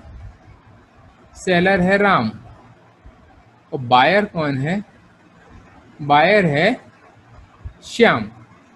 अब बायर जो श्याम है, बायर श्याम ने, ये लीजिए इस वाले फाइनेंशियल ईयर में 10 लाख की गुड्स खरीदी, यहाँ पर उसने 20 लाख की गुड्स श्याम ने खरीदी, यहाँ पे उसने 30 लाख की गुड्स खरीदी, 30 2 50 10 60, ठीक है। फिर जब ये ईयर आया तब श्याम ने कहा कि राम बहुत बुरा किया मैंने, अभी तक तुम्हारा कुछ उधार नहीं चुकाया, ये लो 60 रुपए, ये लो 60 लाख रुपए, ये लो 60 लाख रुपए। अब आप ध्यान में रखिए, देखिए सेल ये अलग अलग हुई है, सेल ये अलग अलग ईयर में हुई है, लेकिन इसका पैसा इकट्ठा मिल रहा है।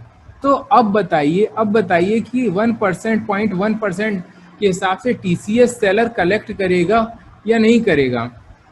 तो फ्रेंड्स मैं आपको बता दूं, इससे कोई मतलब नहीं है। ये हमारा प्रोविजन यहाँ पर देखिए, यहाँ पे हमारा प्रोविजन कहीं नहीं ऐसा कह रहा था, हमारा ही प्रोविजन ने ऐसा कहीं नहीं कहा है कि सेल अलग अलग होना चाहिए।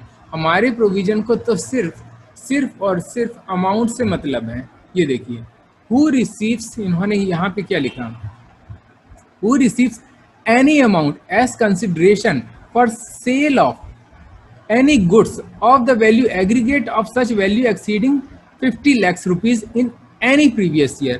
उनको इससे मतलब नहीं है कि वो सेल कब की थी कब की नहीं है। फ्रेंड्स आपने कभी भी सेल की हो, जिस साल पैसा मिल रहा है, यदि वो 50 लाख से अधिक है तो TCS के प्रोविजन एप्लीकेबल हो जाएंगे। 60 - 50 यानी 10 लाख पर 0.1% के हिसाब से TCS कलेक्ट करना पड़ेगा, डेबिट नोट इशू कर दीजिएगा। तो ये हुआ मल्टीपल ईयर का भी मैंने प्रोविजन कवर करने की कोशिश की। तो हम लोग यहाँ थे। अब हम लोग बस इसी के एनालिसिस कर रहे हैं फ्रेंड्स। अब हम लोग आगे आते हैं, ये यहाँ जहाँ मेरी ख्याल से ये ओवर हुआ और हम आगे आते हैं। यानी देखिए, एक चीज़ मैंने आपको क्लियर की कि एलिजिबिलिटी का स्टेटस हर साल अलग अलग निकाला जाएगा। ठीक है फ्रेंड्स, आपको ये पता होना चाहिए कि एलिजिबिलिटी का स्टेटस आप 206 कैपिटल सी 1H में कवर है या नहीं है, इसके लिए आपको हर साल देखना पड़ेगा। हर साल की सेल के लिए देखना पड़ेगा पिछले साल जाकर कि पिछले साल टर्नओवर हमारा 10 करोड़ से ऊपर गया है या नहीं गया। ऐसा हो सकता है कि पिछले साल आपका टर्नओवर 10 करोड़ से ऊपर गया हो, तो आप इस साल 206 कैपिटल सी 1H में आ गए, लेकिन किसी वजह से आगे घाटा हो रहा हो, तो हो सकता है अगले सालों में टर्नओवर इतना 10 करोड़ जा ही नहीं रहा। यदि आपका टर्नओवर 10 करोड़ से अधिक जा ही नहीं रहा, तो आप फिर चाहे 50 लाख रिसीव करें या 60 लाख रिसीव करें, आप एलिजिबल सेलर में ही नहीं आएंगे। आप एलिजिबल सेलर में ही नहीं आएंगे। तो आपको निगाह ये रखना पड़ेगी कि किस साल आपका टर्नओवर 10 करोड़ से एक्सीड कर गया है। ठीक है फ्रेंड्स, तो हो सकता है कि किसी साल कर जाए और किसी साल ना करे, तो इसलिए ये आपको हर बार अलग अलग कैलकुलेट करना पड़ेगा। फिर मैं आपको थोड़ा सा प्रोविजन की ओर ले चलता हूँ। देखिए, अच्छा, इसमें एक चीज़ और मैं अभी जो है शायद मिस करने वाला था। इन्होंने पर्सन ऊपर लिखा हुआ है, इन्होंने ये लिखा हुआ है every person being a seller. अब देखिए, एवरी पर्सन, छोटी छोटी चीज़ें एक्चुअली में जब आप प्रैक्टिकल फील्ड में आते हैं तो छोटी छोटी बातें प्रॉब्लम क्रिएट कर सकती हैं या आपको उसके बारे में अवेयर होना पड़ सकता है। अब देखिए, every person being a seller, अब आप क्या कहेंगे फ्रेंड्स? आप क्या कहेंगे फ्रेंड्स? एक second, let me clear this canvas. So अब देखिए फ्रेंड्स, सेलर जो है मान लीजिए राम है और बायर जो है श्याम है। अब हो सकता है फ्रेंड्स, हो सकता है श्याम जो है का पैन तो एक होगा, पैन तो इसका सिंगल होगा, राम का भी पैन तो सिंगल होगा। ठीक है, अब लेकिन इसके अलग अलग जीएसटी नंबर हैं। ये हो सकता है एमपी का हो, यूपी में इसने अलग रजिस्ट्रेशन ले रखा हो, और अलग अलग स्टेट में अलग अलग ले रखा हो फ्रेंड्स। ठीक है, अब देखिए, ये शॉप अलग चलती है, ये शॉप अलग चलती है, ये शॉप अलग चलती है। अभी हाल के लिए मानते हैं राम एक है, राम एक है। ठीक है, और राम मान लीजिए एलिजिबल सेलर है, एलिजिबल सेलर है, यानी इसका टर्नओवर मान लेते हैं कि पिछले साल में 10 करोड़ से अधिक था। अब ये देखिए कि ये सबको माल बेचता जा रहा है। ठीक है, अब राम को यहाँ से कलेक्शन आ रही है 10 लाख की। ठीक है, यहाँ से कलेक्शन आ रही है 25 लाख की, यहाँ से आ रही है 35 लाख की, तो आपको 60, तो ये हो गया टोटल कलेक्शन आ गई 70 लाख।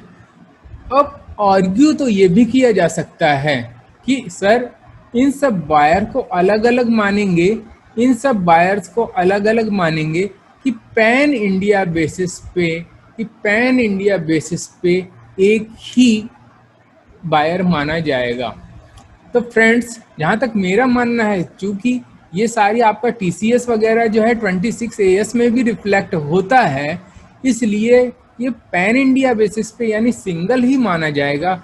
यानी आपने चाहे अपने 10 रजिस्ट्रेशन ले रखे हों या कितने भी रजिस्ट्रेशन ले रखे हों, यदि वो अलग अलग रजिस्ट्रेशन जरूर हैं, लेकिन पैन नंबर तो एक है, तो एक पैन को एक बायर कॉन्स्टिट्यूट किया जाना चाहिए। ये मेरा अपना ओपिनियन है फ्रेंड्स। और इनसे ज़्यादा सारी कलेक्शन अलग अलग काउंट की जाना चाहिए कि इस पर्सन से कितनी आ रही है कलेक्शन। यदि ये कलेक्शन 50 लाख से एक्सीड कर जाती है, तो 50 लाख से जितना एक्सेस अमाउंट है, तो 50 लाख से जितना एक्सेस अमाउंट है उस अमाउंट पर आप टीसीएस कलेक्ट करेंगे। लेकिन आप कहेंगे कि सर इससे तो काफ़ी कंप्लाइंस बर्डन पता बढ़ जाएगा, हमको ये सब हिसाब रखना पड़ेगा कि इससे कितना आया, इससे कितना आया, उसका सेम पैन है या नहीं है, और इस पॉइंट ऑफ टाइम तक 50 लाख हो गया या नहीं हो गया। बेशक दोस्तों थोड़ा कंप्लायंस बर्डन बढ़ने वाला है, ये मेरा ओपिनियन है। थोड़ा सा आपको ज़्यादा अवेयर रहना पड़ेगा, ज़्यादा अकाउंटिंग रखनी पड़ेगी, ज़्यादा रिकॉर्ड्स रखने पड़ेंगे, और हर बात में थोड़ा सा कैलकुलेशन तो बढ़ ही जाएगा। तो ये तो बात हुई कि श्याम के मल्टीपल जीएसटी नंबर हैं, तो क्या होगा। इसी प्रकार फ्रेंड्स, इसी प्रकार ऐसा भी हो सकता है कि सेलर के भी तो कई जीएसटी नंबर हो सकते हैं, सेलर की भी तो कई अलग अलग ब्रांचेस हो सकती हैं, अलग अलग स्टेट में अलग अलग सब कुछ हो सकता है हिसाब किताब। अब देखिए मल्टीपल दुकानों से मल्टीपल जगह यहाँ से वहाँ जा रहा है, वहाँ से वहाँ जा रहा है।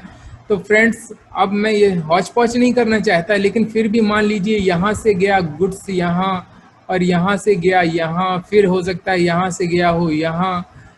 अब देखिए सारी चीज़ों के ट्रांजैक्शन आपको इसको भी तो रिकॉर्ड कहीं ना कहीं रखना पड़ेगा कि कहाँ से किस बंदे की कलेक्शन कितनी आ रही है, और उस पर्टिकुलर पैन से कलेक्शन 50 लाख से एक्सीड ना हो। क्योंकि ये मेरा मानना है कि एक बंदे का एक पेन होगा तो उसको एक ही सेलर माना जाएगा, unless the department clarifies otherwise. तो इसकी कितनी भी दुकानें हों, सबका इंडिविजुअल तो एक ही अकाउंट होगा। मेरा ये मानना है कि अब क्वेश्चन चूंकि ये उठ सकता है कि एक व्यक्ति है जो कि सेलर है, उसकी 4 दुकानें हैं, तो 4 दुकानों का अलग अलग टर्नओवर लेना चाहिए कि एक ही टर्नओवर में सबको क्लब करना चाहिए। तो मुझे तो ऐसा पर्सनली लगता है कि जैसा हिसाब बायर के साथ वैसा करो सेलर के साथ, क्योंकि सेलर भी किसी के लिए हो सकता है बायर हो, और यूनिफॉर्मिटी भी रहना चाहिए। तो एक पेन पे एक यदि माने तो सारी दुकानों को एक सिंगल माना जाएगा, और सारी दुकानों के टर्नओवर को क्लब करके 10 करोड़ निकाला जाएगा। ऐसा टर्नओवर की कैलकुलेशन करना है एलिजिबल सेलर के लिए, तो सारी दुकानों का टर्नओवर निकालना चाहिए। तो अदरवाइज ये सारी चीज़ें कहीं ना कहीं कुछ ना कुछ फ्रेंड्स दिक्कत कर सकती हैं। तो हम अपने फिर से बेसिक प्रोविजन पे आ जाते हैं। हाँ, इन्होंने एक्सेप्शन कुछ दी थी। ये हमारा एनी प्रीवियस ईयर का फंडा क्लियर हो गया फ्रेंड्स। अब हम आगे चलते हैं। Other than the goods being exported out of India, ठीक है, और गुड्स कवर्ड, इसको अभी बाद में लेते हैं। एक्सपोर्टेड, एक्चुअली फ्रेंड्स गवर्नमेंट, ऐसा मेरा मानना है, गवर्नमेंट जो है, गवर्नमेंट एक्सपोर्ट को कहीं ना कहीं प्रमोट करना चाहती है। गवर्नमेंट जो है एक्सपोर्ट को कहीं ना कहीं प्रमोट करना चाहती है। अब यदि गवर्नमेंट कह देगी कि यदि हमने सपोज करिए जॉन को माल बेचा, और गवर्नमेंट ये कहेगी कि वो जॉन जब आपको पैसे देने आए तो कहना जॉन भाई इधर आओ, जो तुमने दिए हैं पैसे वो तो दो ही दो, प्लस साथ में तुम टीसीएस और दो, तो हो सकता है कि वो ऐसा करना ना पसंद करे। तो इससे कहीं ना कहीं एक्सपोर्ट में एक रुकावट या हिंड्रेंस पैदा होती है। इसलिए गवर्नमेंट ने, ऐसा मेरा मानना है, कि एक्सपोर्ट को प्रमोट करने के लिए ये प्रोविज़न जो है एक्सपोर्ट के लिए नहीं रखा, एक्सपोर्ट को अलग से हटा दिया ताकि एक्सपोर्ट करने में कोई दिक्कत ना हो। आप कितनी भी माल का एक्सपोर्ट करो, बाहर करो, और उससे जो है पेमेंट रिसीव करो। अब कहने को आप कहोगे कि सर यदि गवर्नमेंट एक्सपोर्ट को यदि प्रमोट करना चाहती है तो फिर टर्नओवर की कैलकुलेशन हो रही थी ना आपकी, कहाँ पे, सेलर के लिए, तो टर्नओवर में भी एक्सपोर्ट को इन्होंने एग्जेम्प्ट करना चाहिए, या टर्नओवर की कैलकुलेशन में एक्सपोर्ट को नहीं लेना चाहिए। तो फ्रेंड्स ऐसा अभी डिस्प्यूट का पॉइंट है, डिपार्टमेंट का कोई क्लैरिफिकेशन तो आया नहीं है। अब ऐसे तो कई मुद्दे हो सकते हैं। देखिए टर्नओवर को डिफाइन करना चाहिए, ऐसा मेरा मानना है। अब जीएसटी में टर्नओवर अलग से डिफाइन है, जैसे आपको रजिस्ट्रेशन लेना पड़ता है, सेक्शन 20 में लें या 22 में लें, सॉरी 22 में लें या 23 में लें या आपका कंपलसरी हो 24 में हो, कैसे भी रजिस्ट्रेशन लें आप, लेकिन टर्नओवर को तो कहीं ना कहीं गवर्नमेंट ने एक प्रोसीजर दिया है, आप उस हिसाब से आप अपने 20 लाख का, और यदि आप प्योर गुड्स वाले हो तो 40 लाख का कैलकुलेशन कर लेते हो। तो यहाँ भी टर्नओवर डिफाइन होना चाहिए कि टर्नओवर की डेफिनेशन में कि गवर्नमेंट क्या क्या इंक्लूड करना चाहती है और क्या क्या। अब आप ऐसे तो आप ये भी कहोगे कि सर ऐसा है कि मैंने जो है वो डिपार्टमेंटल एक ब्रांच से दूसरे ब्रांच ट्रांसफ़र किया, तो लॉजिकली देखा जाए तो देखिए आपने ट्रांसफ़र किया तो इसको भी आप कहोगे कि आप टर्नओवर में नहीं लिया जाना चाहिए। तो जब तक क्लैरिफिकेशन नहीं आ जाता, टर्नओवर का कैलकुलेशन एक छोटा मुद्दा नहीं है, टर्नओवर का कैलकुलेशन एक अपने आप में मुद्दा है फ्रेंड, कि टर्नओवर में क्या लिया जाए क्या नहीं लिया जाए। तो जब तक डिपार्टमेंट का कोई मतलब वो नहीं आता, तब तक आप टर्नओवर मेरे हिसाब से टर्नओवर आप वही लोगे जो आप अपने प्रॉफिट एंड लॉस में दिखाते हो। अब टर्नओवर की बात आ गई है तो ये चीज़ मैं थोड़ा सा क्लियर कर ही दूं। अब आप कहोगे सर टर्नओवर हम तो 3B में भी दिखाते हैं और मैं 9C में भी दिखाते हैं, एनुअल रिटर्न में भी दिखाते हैं, प्रॉफिट एंड लॉस में भी दिखाते हैं, ऑलमोस्ट सब सेम ही होता है, लेकिन डिफरेंस भी होता है, आपको पता है थोड़ा बहुत। तो और कुछ लोग टर्नओवर जो है, कुछ लोग टर्नओवर को एक्सक्लूडिंग जीएसटी दिखाते हैं, ठीक है, और कुछ लोग इंक्लूडिंग जीएसटी दिखाते हैं। तो टर्नओवर में क्या माना जाए, टर्नओवर को क्या कैसे हैंडल किया जाए, आप मेरी बात मेरी ख्याल से समझ रहे होंगे। जैसे प्रॉफिट एंड लॉस है, ठीक है, अब किसी ने ये टर्नओवर दिखाया है 15 करोड़ का, ठीक है, इसमें जीएसटी इंक्लूड है, इसमें जीएसटी इंक्लूड है, 15 करोड़ ज़्यादा अमाउंट हो गई, मैं इसको थोड़ा सा छोटा रख लेता हूँ। तो मान लीजिए कि 15 करोड़ की जगह 11 करोड़ का है, ठीक है, इसमें जीएसटी इंक्लूड है। अब यदि इसमें जीएसटी हटा दें तो एग्जांपल के लिए हो सकता है 9 करोड़ का की बेसिक सेल आए और 2 करोड़ का जीएसटी आए। तो यदि अलग अलग कर दें तब तो 9 करोड़ ही आएगा, तब तो सेलर इस प्रोविजन से बच जाएगा। तो सेलर यदि जो है रजिस्टर्ड है तो टर्नओवर में जीएसटी को इंक्लूड करेगा या नहीं करेगा, ये भी अपने आप में फ्रेंड्स एक क्वेश्चन है। लेकिन मेरा पर्सनल ओपिनियन ये है कि टर्नओवर जो लेनी चाहिए वो जीएसटी इंक्लूड करके ही लेनी चाहिए। आप पूछेंगे सर ऐसा क्यों? फ्रेंड्स ऐसा इसलिए क्योंकि इन्होंने एक साइड में टर्नओवर की बात की है तो दूसरे साइड में सेल कंसिडरेशन की भी बात की है। अब देखिए सेल कंसिडरेशन में आपको अच्छे से पता है कि जीएसटी इंक्लूड होता है, तो यदि हम थोड़ा सा तार्किक दिमाग लगाएं तो टर्नओवर में भी एक लॉजिक बनता है कि टर्नओवर जब सेल कंसिडरेशन आप जीएसटी इंक्लूड करवा के ले रहे हो, क्योंकि सेल कंसिडरेशन तो वो सारी चीज़ें होती हैं, जैसे कि आप इनवाइस बनाते हो। अब आपने ये इनवाइस बनाई है गुड्स के लिए 1 करोड़ की इनवाइस है, इसमें आपने आईजीएसटी कुछ लगा दिया है मान लीजिए, तो ये भी तो इसी गुड्स का ही पार्ट बन जाता है। आप ये नहीं कह सकते हो कि मैंने गुड्स बेची 1 करोड़ की तो बस इसको ही मैं लूँगा और मुझे जो कंसिडरेशन मिला है उसमें, अब जैसे मान लीजिए कि आपको कंसिडरेशन रिसीव आपने किया, इस गुड्स जो आपने बेची थी 51 लाख का कंसिडरेशन आ गया, तो आप ये नहीं कह सकते हो कि इसमें इस कंसिडरेशन को बाइफरकेट करो और इसमें जीएसटी का पोर्शन हटाओ और इसमें सिर्फ गुड्स का तो मुझे सिर्फ 49 लाख मिला तो इसलिए मैं इस प्रोविजन से बाहर हो गया। कहने को मतलब जब आप सेल कंसिडरेशन रिसीव करोगे तो एक जनरल प्रूडेंस की बात होती है कि उसमें लगा हुआ जीएसटी भी उसी गुड्स का कंसिडरेशन रिसीव्ड कहलाएगा। यानी आपने 49 लाख की गुड्स थी, उसमें 2 लाख का जीएसटी ऐड करके बेच दिया, ठीक है, 40 तो 51 लाख की हो गई यदि गुड्स, और आपने वो रिसीव कर लिए तो 51 लाख रिसीव किए। तो जो चीज़ मैं आपको कहना चाहता हूँ कि जीएसटी पार्ट भी आपने रिसीव कर लिया, लेकिन आप इसमें ऐसा बाइफरकेशन मेरे हिसाब से, मेरे ओपिनियन में ऐसा आप नहीं कर सकते कि इसमें जीएसटी का कंपोनेंट अलग करें और गुड्स का कंपोनेंट अलग करें और फिर कहें कि मैं तो 50 लाख से बच गया, क्योंकि गुड्स का कंपोनेंट 50 लाख से कम बैठ रहा है। फ्रेंड्स, ऐसा करने में बहुत ज़्यादा आपको क्लरिकल वर्क भी हो जाएगा और मुझे नहीं लगता कि डिपार्टमेंट कुछ ऐसा करने वाला है। तो जिस तरह सेल कंसिडरेशन में जीएसटी का पार्ट भी इंक्लूड होता है, उसी प्रकार मेरे हिसाब से मेरा ओपिनियन ये है कि टर्नओवर में भी जीएसटी को इंक्लूड किया जाएगा। फ्रेंड्स, ठीक है फ्रेंड्स। तो अब देखिए, टर्नओवर की डेफिनेशन हो सकता है डिपार्टमेंट क्लियर कर दे, बता दे कि क्या क्या चीज़ है, इसमें क्या क्या टर्नओवर होगा, एग्जेम्प्ट सप्लाई इसमें आएगी कि नहीं आएगी, यदि आप आरसीएम लगाते हो तो उसमें आरसीएम वाली आउटवर्ड सप्लाई आएगी कि नहीं आएगी, या जो भी केस है। तो टर्नओवर की डेफिनेशन का वेट करिए। मुझे लगता है जब तक नहीं आ रही है तो पिछले साल में आपने जो भी प्रॉफिट एंड लॉस में दिखाया हो आप देखिए, और वही टर्नओवर मेरे हिसाब से वही अप्लाई करना चाहिए। तो एक्सपोर्टेड पे हम लोग थे, एक्सपोर्ट की बात हम लोगों ने कर ली। आउट ऑफ इंडिया, अच्छा एक चीज और, इसने आउट ऑफ इंडिया लिखा हुआ है।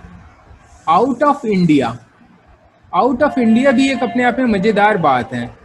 क्यों? क्योंकि जब एक्सपोर्ट लिख दिया था, जब एक्सपोर्ट लिख दिया था तो आउट ऑफ एक्सपोर्ट तो ठीक है लिख दिया था, इन्होंने एक्सपोर्ट लिख दिया था। अब इन्होंने आउट ऑफ इंडिया क्यों लिख दिया? फ्रेंड्स, आउट ऑफ इंडिया इसलिए मेरे ख्याल से लिख दिया क्योंकि आप सप्लाई SEZ को भी करते हो, स्पेशल इकोनॉमिक जोन को भी करते हो, आपकी डीम्ड सप्लाई भी होती है, डीम्ड एक्सपोर्ट जिसको कहते हैं, मर्चेंट एक्सपोर्ट भी होता है।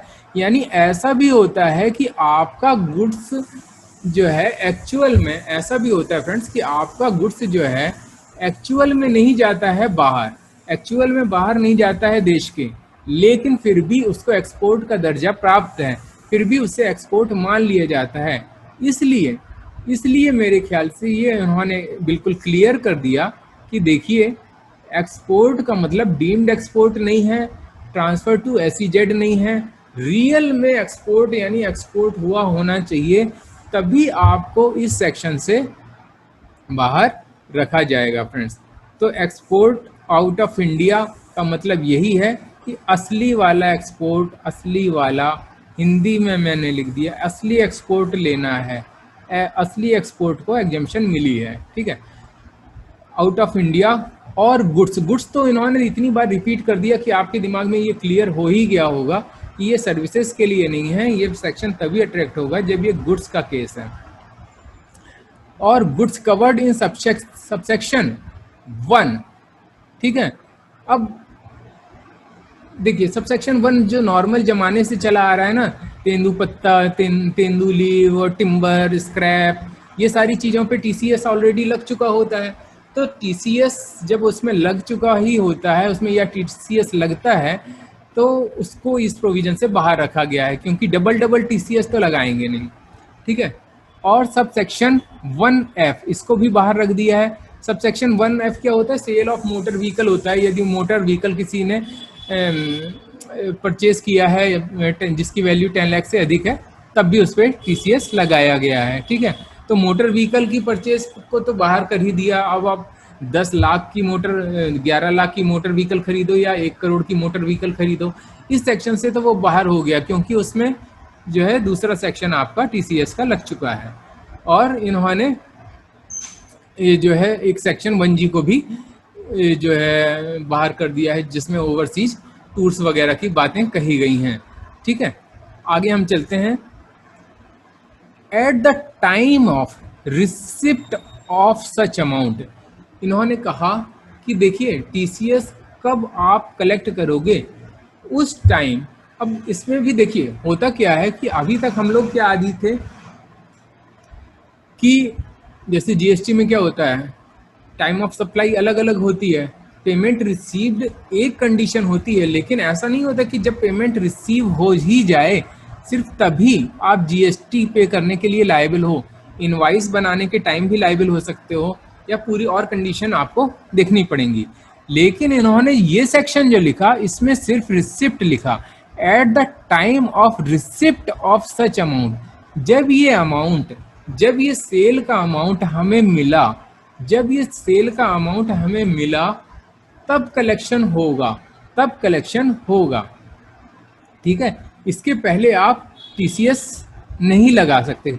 Eight the time of receipt of such amount collect from the buyer, जब ये हमें अमाउंट मिलेगा तब हम कलेक्ट करेंगे। अब देखिए कुछ लोग फ्रेंड्स कहते हैं क्या, कुछ लोग कहते हैं कि इनवाइस बनाइए,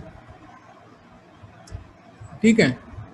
अब वो उनका क्या कहना है कि सेल आपने की, sale of goods, sale of goods मान लीजिए 160 लाख की, ठीक है, और इसमें कुछ जीएसटी वीएसटी लगा, आईजीएसटी लगा, एसजीएसटी जो भी लगा हो, जीएसटी कंपोनेंट आ गया। अब कहते हैं कि यदि जीएसटी को भी जोड़ दिया गया, ठीक है, और इसके बाद मान लेता हूँ, क्योंकि मैं एग्जांपल ले रहा हूँ इसलिए मेरे पास फ्रीडम है कि कुछ भी अमाउंट ले सकता हूँ। मान लीजिए जीएसटी को ऐड करने के बाद अमाउंट 70 लाख आ गया। वो लोग कहते हैं इसी इनवाइस पे टीसीएस 0.1% चार्ज कर दीजिए और जो भी आ जाए वो आप यहाँ पर लिख दीजिए। तो ये ओपिनियन क्या सही है? क्वेश्चन मेरा समझिए, क्या इनवाइस पे टीसीएस चार्ज करना सही है? अब देखिए मेरे हिसाब से मुझे नहीं लगता कि ये सही है, ये मेरा पर्सनल ओपिनियन है। हालांकि ये सही क्यों नहीं मुझे लगता, इसलिए मुझे सही नहीं लगता कि आपने तो इस इनवाइस पे चार्ज कर दिया। मैं मान लेता हूँ एग्जाम्पल के लिए कि मैंने एक्स अमाउंट चार्ज कर दिया, एक्स अमाउंट का चार्ज कर दिया। अब ये टीसीएस मुझे कलेक्ट करना है बायर से। अब पहले ये बताइए क्या जरूरी है कि इस 70 लाख की पेमेंट एक ही बार में बायर कर दे? क्या जरूरी है कि इस 70 लाख की बायर पेमेंट? हो सकता है कि उसने एक साल में 35 लाख किए, समझ रहे हैं आप? मतलब ये जो टोटल अमाउंट आया 70 लाख, मैं मान लेता हूँ एग्जाम्पल के लिए 77, ठीक है, 70,07,000 आया, ठीक है। अब 70,07,000 में हो सकता है कि इसने 35 लाख एक साल में पे किए हों और रिमेनिंग 35 लाख समथिंग दूसरे साल में पे कर दिए हों। तो अब देखिए टीसीएस आपने ऑलरेडी लगा रखा था, अब जबरदस्ती की टीसीएस वाली बात हो गई। क्यों? क्योंकि एक साल में जब उस बायर ने पेमेंट ही नहीं की, जब एक साल में उस बायर ने पेमेंट ही नहीं की आपकी 50 लाख से ज़्यादा, तो बताइए टीसीएस प्रोविजन आपके लगाने का क्या मतलब रहा? तो टीसीएस किस मतलब का? तो ऐसा हो सकता है कि आप जबरदस्ती टीसीएस लगाए जा रहे हो लेकिन वो सेक्शन ही अट्रैक्ट नहीं हो रहा हो।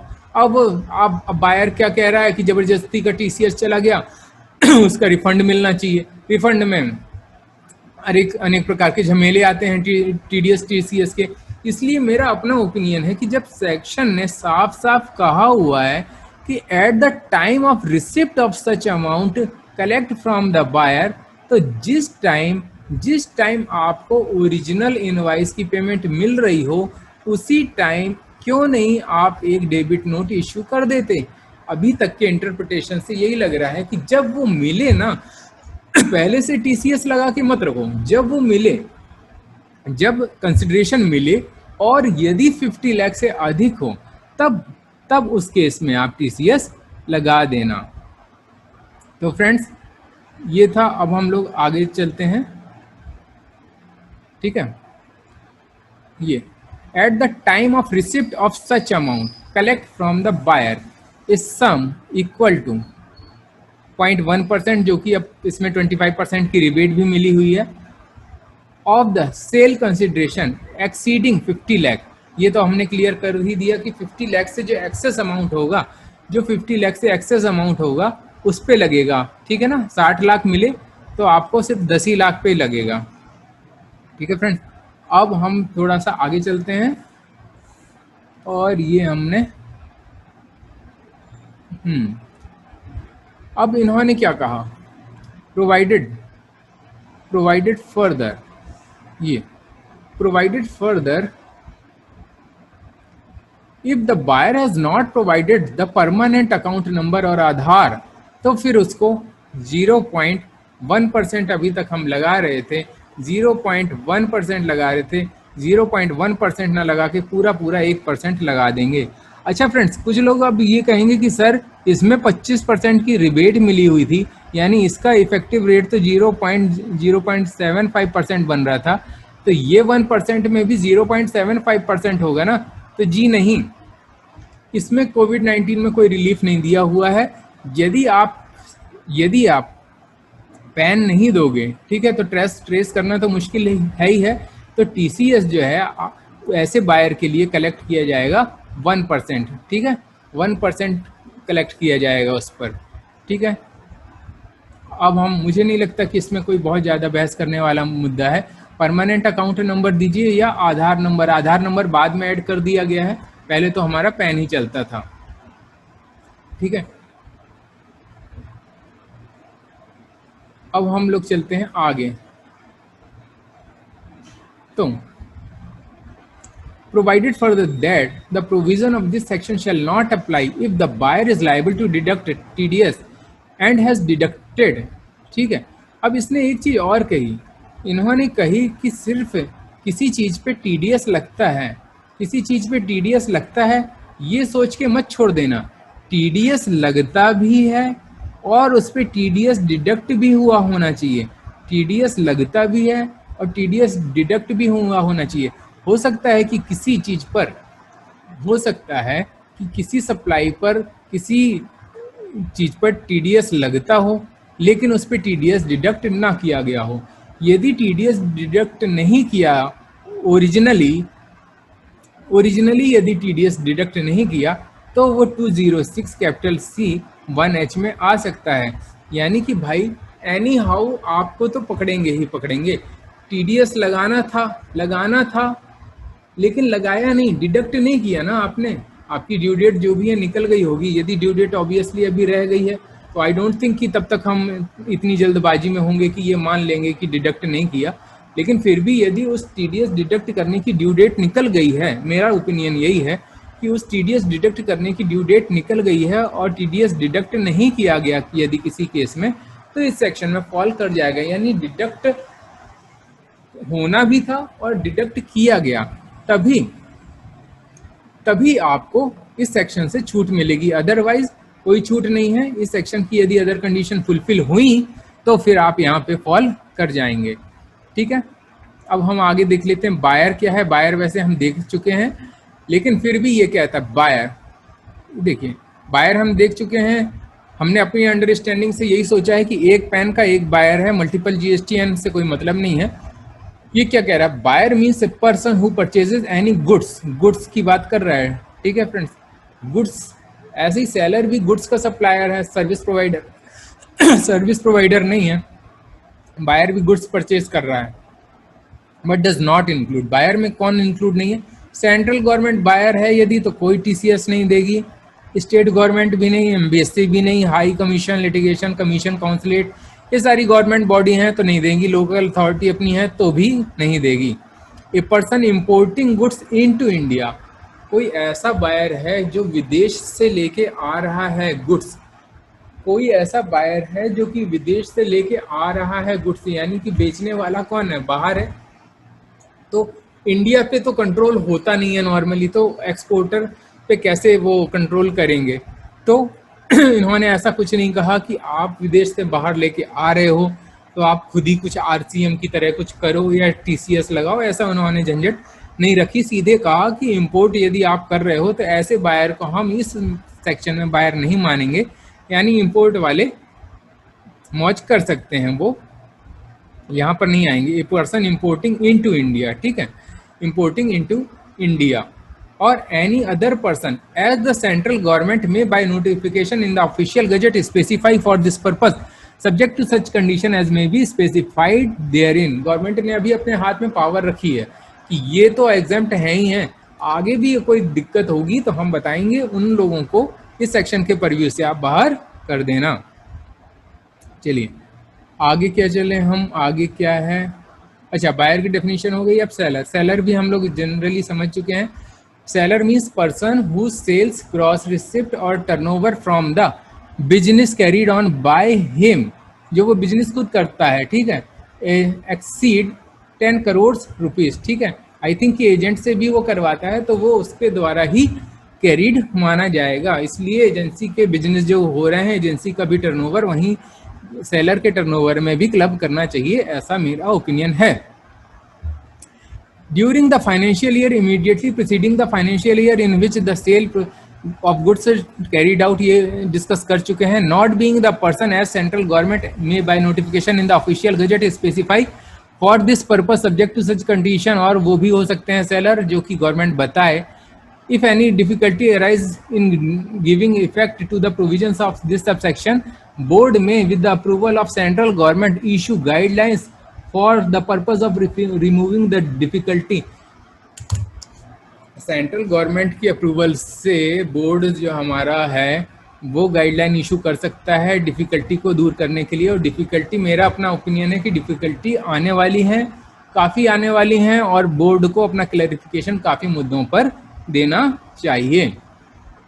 अब देखिए कुछ इशू यदि छूट गए होंगे तो मैं देख लेता हूँ कि कोई इशू छूट नहीं गए तो नहीं। ये मैंने समराइज किया था फ्रेंड्स, इसमें आप नटशेल में देख सकते हैं सारा प्रोविज़न।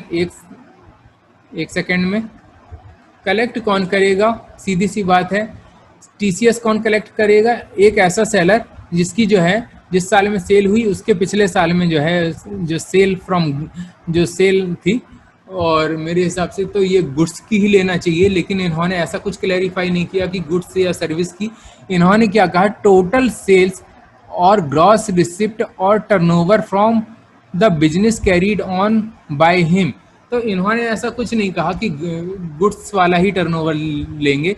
हो सकता है ये सर्विस वाला जब क्लैरिफिकेशन इशू करें तो हो सकता है ये कहें कि जो सर्विस से भी टर्नओवर आया या जो भी टर्नओवर आया। अब मान लीजिए ऐसे तो टर्नओवर में आपकी अदर इनकम भी आ सकती है, प्रॉफिट एंड लॉस बना हुआ है, अदर इनकम भी कुछ है तो उसको भी टर्नओवर में ले लेंगे। तो टर्नओवर की डेफिनेशन तो देनी बहुत ज़रूरी है कि आप इसमें कैसे टर्नओवर काउंट करोगे। सर्विसेज का नहीं लोगे तो क्या अदर इनकम लोगे?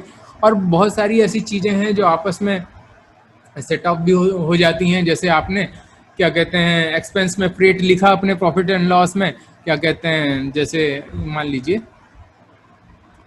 यदि ये प्रॉफिट एंड लॉस है, यहाँ पे आपका फ्रेट आया और ठीक है फ्रेट रिसीव हो गया तो आप यहाँ क्रेडिट में लिख सकते हो। तो ऐसी चीज़ें जो आपस में सेट ऑफ हो जाती हैं वो सारी चीज़ें में टर्नओवर में आएंगी या नहीं आएंगी, ये सारी क्लैरिफिकेशन आप श्योरली मानिए, मुझे लगता है कि आएंगी। तो ये सारी चीज़ें टर्नओवर हम डिफाइन कर चुके थे। इसके बाद collect from whom to collect TCS, किससे करेंगे? जाहिर है कि बायर से करेंगे यदि उसकी सेल से जो है इस साल जो मिलने वाला पैसा है वो 50 लाख रुपए से अधिक है। ठीक है, टाइम ऑफ कलेक्शन कब होगा? जब हमें पैसे मिल जाएंगे तब डेबिट नोट इशू हो जाएगा। रेट क्या रहेगा आपका? रेट आपका सिंपली 1% रहेगा। यदि आपका अभी कोविड पीरियड में चल रहा है तो 0.7% लगेगा, और यदि पैन नहीं दिया तो सिंपली 1% लगेगा। ये था हमारा नट शेल में। ठीक है फ्रेंड्स, अब मैं देख लेता हूँ कुछ चीज़ यदि रह गई हो तो कोई। अच्छा, इसके बारे में एक छोटी सी चीज़ है कि आपको ये जो आपने जो भी टीसीएस कलेक्ट करना है ना, ये नॉर्मल प्रोविज़न की तरह चलेगा। यानी कि हर महीने जिस महीने का भी टीसीएस होगा वो अगले महीने की 7 तारीख तक ये पे कर दिया जाएगा, और इसका रिटर्न भी जब क्वार्टर एंड होगा उसकी अगली 15 तारीख तक, और लास्ट क्वार्टर का 15 मई तक हो जाएगा। यानी जनवरी, ये अप्रैल मई जून का क्वार्टर हुआ तो 15 जुलाई तक। ठीक है ना, इसी तरह आपको देख लीजिएगा हर क्वार्टर एंड के 15 दिन बाद, और लास्ट क्वार्टर का 15 मई तक। ठीक है, रिटर्न आपका 27 EQ जाएगा इस पर्पज़ के लिए। ठीक है, रेट तो हम डिस्कस कर चुके हैं, और ये जो कंसेशनल रेट है सिर्फ 1 अक्टूबर से 31 मार्च 2021 तक है। ठीक है, और यदि टीसीएस में जो चीज़ें कवर हो गई हैं उसमें ये प्रोविज़न नहीं लगेगा, ये जनरल चीज़ें थी। ठीक है, अब कुछ पॉइंट्स यदि बचे हों तो मैं और देख लेता हूँ। ठीक है, ये अब कुछ जनरल क्वेश्चन आ चुके हैं जिसमें हम मोस्टली तो पहले ही डिस्कस कर चुके हैं, फिर भी देख लेते हैं। What changes in accounting required buyer wise या गुड्स वाइज एट्सेट्रा। अब फ्रेंड्स देखिए, इसमें कहता है कि गुड्स के लिए आपने जो रिसीव किया हो, ठीक है, सारे में गुड्स की ही बात हुई, तो गुड्स के लिए आपको देखना पड़ेगा कि क्या चीज़ गुड्स के लिए आई, क्या चीज़ सर्विसेज के लिए आई। हर चीज़ के बायर वाइज 50 लाख ही कैलकुलेट करवा रहे हैं, इसलिए बायर का जो है हमें देखना पड़ेगा कि किस बायर से कितना आया और किस पॉइंट ऑफ टाइम पर उसका वो अमाउंट एक्सीड कर गया आपका 50 लाख से। इसलिए थोड़ी सी अकाउंटिंग वगैरह तो बढ़ने वाली है। सेलर को भी अपना टर्नओवर उस हिसाब से कैलकुलेट करना पड़ेगा कि किस साल वो एलिजिबल है, किस साल एलिजिबल नहीं है। तो अलग अलग सॉफ्टवेयर हैं, अपने हिसाब से आपको प्रोविजन समझना चाहिए, फिर जैसा ठीक लगे अपने हिसाब से चेंजेस आप किसी अच्छे टेक्नीशियन के हिसाब से या जैसा भी आपको ठीक लगे आप अपने हिसाब से अपनी अकाउंटिंग चेंज कर सकते हैं। दूसरी चीज इन्होंने क्या कहा कि जो जनरल क्वेश्चन है, इम्पैक्ट ऑफ क्रेडिट नोट या debit note before and after the payment. अब देखिए, जैसे आपको टीसीएस कलेक्ट करना है तो आप डेबिट नोट इशू कर दोगे। अब आपने जैसे कोई डिस्काउंट वगैरह देना है, ठीक है, कोई डिस्काउंट वगैरह देना है, तो जैसे आप सेलर हो और आपने बायर को डेबिट ऑलरेडी कर रखा है, लेकिन आपको किसी वजह से उसको डिस्काउंट देना है या कुछ पैसे वापस देने हैं, तो आप उसको क्रेडिट नोट इशू कर देते हो। लेकिन ऐसा हो सकता है कि 50 लाख से ज़्यादा आप पेमेंट रिसीव कर चुके हो, 50 लाख से ज़्यादा पेमेंट रिसीव कर चुके हो। मान लीजिए गुड्स का आपने गुड्स बेच दी और पेमेंट रिसीव कर लिया, मान लीजिए 60 लाख की गुड्स थी और 60 लाख पेमेंट आपने रिसीव भी कर लिया। आप सेलर थे, आपने गुड्स बेची 60 लाख की, 60 लाख पैसे रिसीव कर लिए। बाद में पता चला कि उसमें तो क्या कहते हैं 20 लाख की गुड्स रिटर्न हो गई, तो अब फिर से रिफंड वगैरह का चक्कर आएगा। तो मुझे नहीं लगता कि डिपार्टमेंट ऐसा रिफंड देने वाला है। लेकिन एडजस्टमेंट का क्या प्रोसीजर होगा इस पर अभी पूरी क्लैरिटी नहीं है। जैसा भी होगा ये देखा जाएगा कि क्रेडिट नोट और डेबिट नोट जो भी इशू किए जा सकते हैं तो उसका जो है टीसीएस पे क्या इफेक्ट करेगा, ये चीज़ अभी मैटर पेंडिंग है। मुझे नहीं लगता कि कोई रिफंड वगैरह मिलने वाला है। ठीक है फ्रेंड्स, अब आगे हम चलते हैं थर्ड पॉइंट पे, impact on goods return before and after payment. ठीक है फ्रेंड्स, यदि बिफोर गुड्स यदि हमारी पेमेंट के पहले ही रिटर्न हो गई तब तो ऑब्वियसली सेल कंसिडरेशन हमें रिड्यूस्ड ही मिलेगा, तो अच्छी बात है। लेकिन यदि आफ्टर पेमेंट के बाद गुड्स रिटर्न हुई तो फिर वही चक्कर होगा कि टीसीएस यदि कलेक्ट कर लिया गया है तो उसका रिफंड मिलेगा या नहीं मिलेगा, ये बात भी अभी पूरी तरह डिपार्टमेंट ने क्लैरिफाई नहीं की है। इम्पैक्ट ऑफ एडवांसेस वगैरह तो मैंने डिस्कस कर लिए हैं कि एडवांस मिला आपको तो कंसिडरेशन के कारण ही मिला है, तो उसको जो है सेल ऑफ गुड्स में माना जाएगा यदि ये गुड्स के लिए एडवांस मिला है और इस पे टीसीएस कलेक्ट किया जाएगा। बुक एंट्री एडजस्टमेंट मैंने डिस्कस कर लिया है कि इसको जो है मैं पेमेंट की तरह ही मैं मान रहा हूँ कि जैसे अमाउंट रिसीव किया, किसी को देना भी था अमाउंट और लेना भी था, तो उसको पेमेंट रिसीव मान लिया जाएगा यदि एंट्री में एडजस्टमेंट आपने कर दिया है तो। और जिस दिन आपने एंट्री में एडजस्टमेंट कर दिया होगा उसी दिन आपको टीसीएस के लिए डेबिट नोट इशू कर देना है। ऐसा ये सारे जो भी मैं बोल रहा हूँ, जब तक कोई क्लैरिफिकेशन नहीं आई तो सारे वीडियो लेक्चर में जो भी मैं बोल रहा हूँ मेरे अपने पर्सनल ओपिनियन है। अलग अलग लोगों के अलग अलग ओपिनियन हो सकते हैं और उसका मैं ड्यू रिगार्ड करता हूं, क्योंकि जब तक डिपार्टमेंट की क्लैरिफिकेशन नहीं आती हर चीज़ सिर्फ ओपिनियन ही दी जा सकती है। और मैं भी सिर्फ पूरे वीडियो लेक्चर में सारे अपने ओपिनियन ही बता रहा हूं। Calculation of turnover inclusion of GST होगा या नहीं होगा, मेरे हिसाब से बिल्कुल होना चाहिए, जो कि मैंने क्लियर कर दिया है।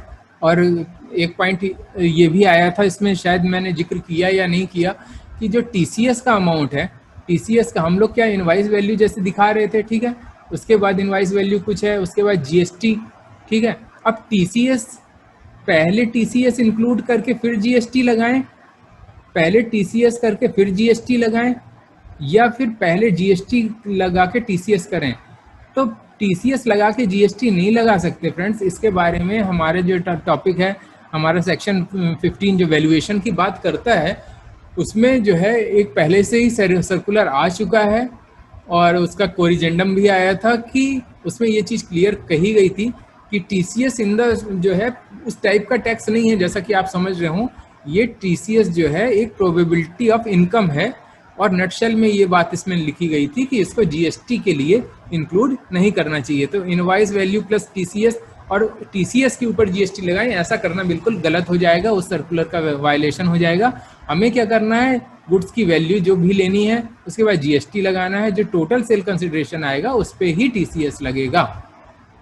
ठीक है, टीसीएस के रिफंड के प्रोविजन अभी क्लैरिफाई गवर्नमेंट ही करेगी।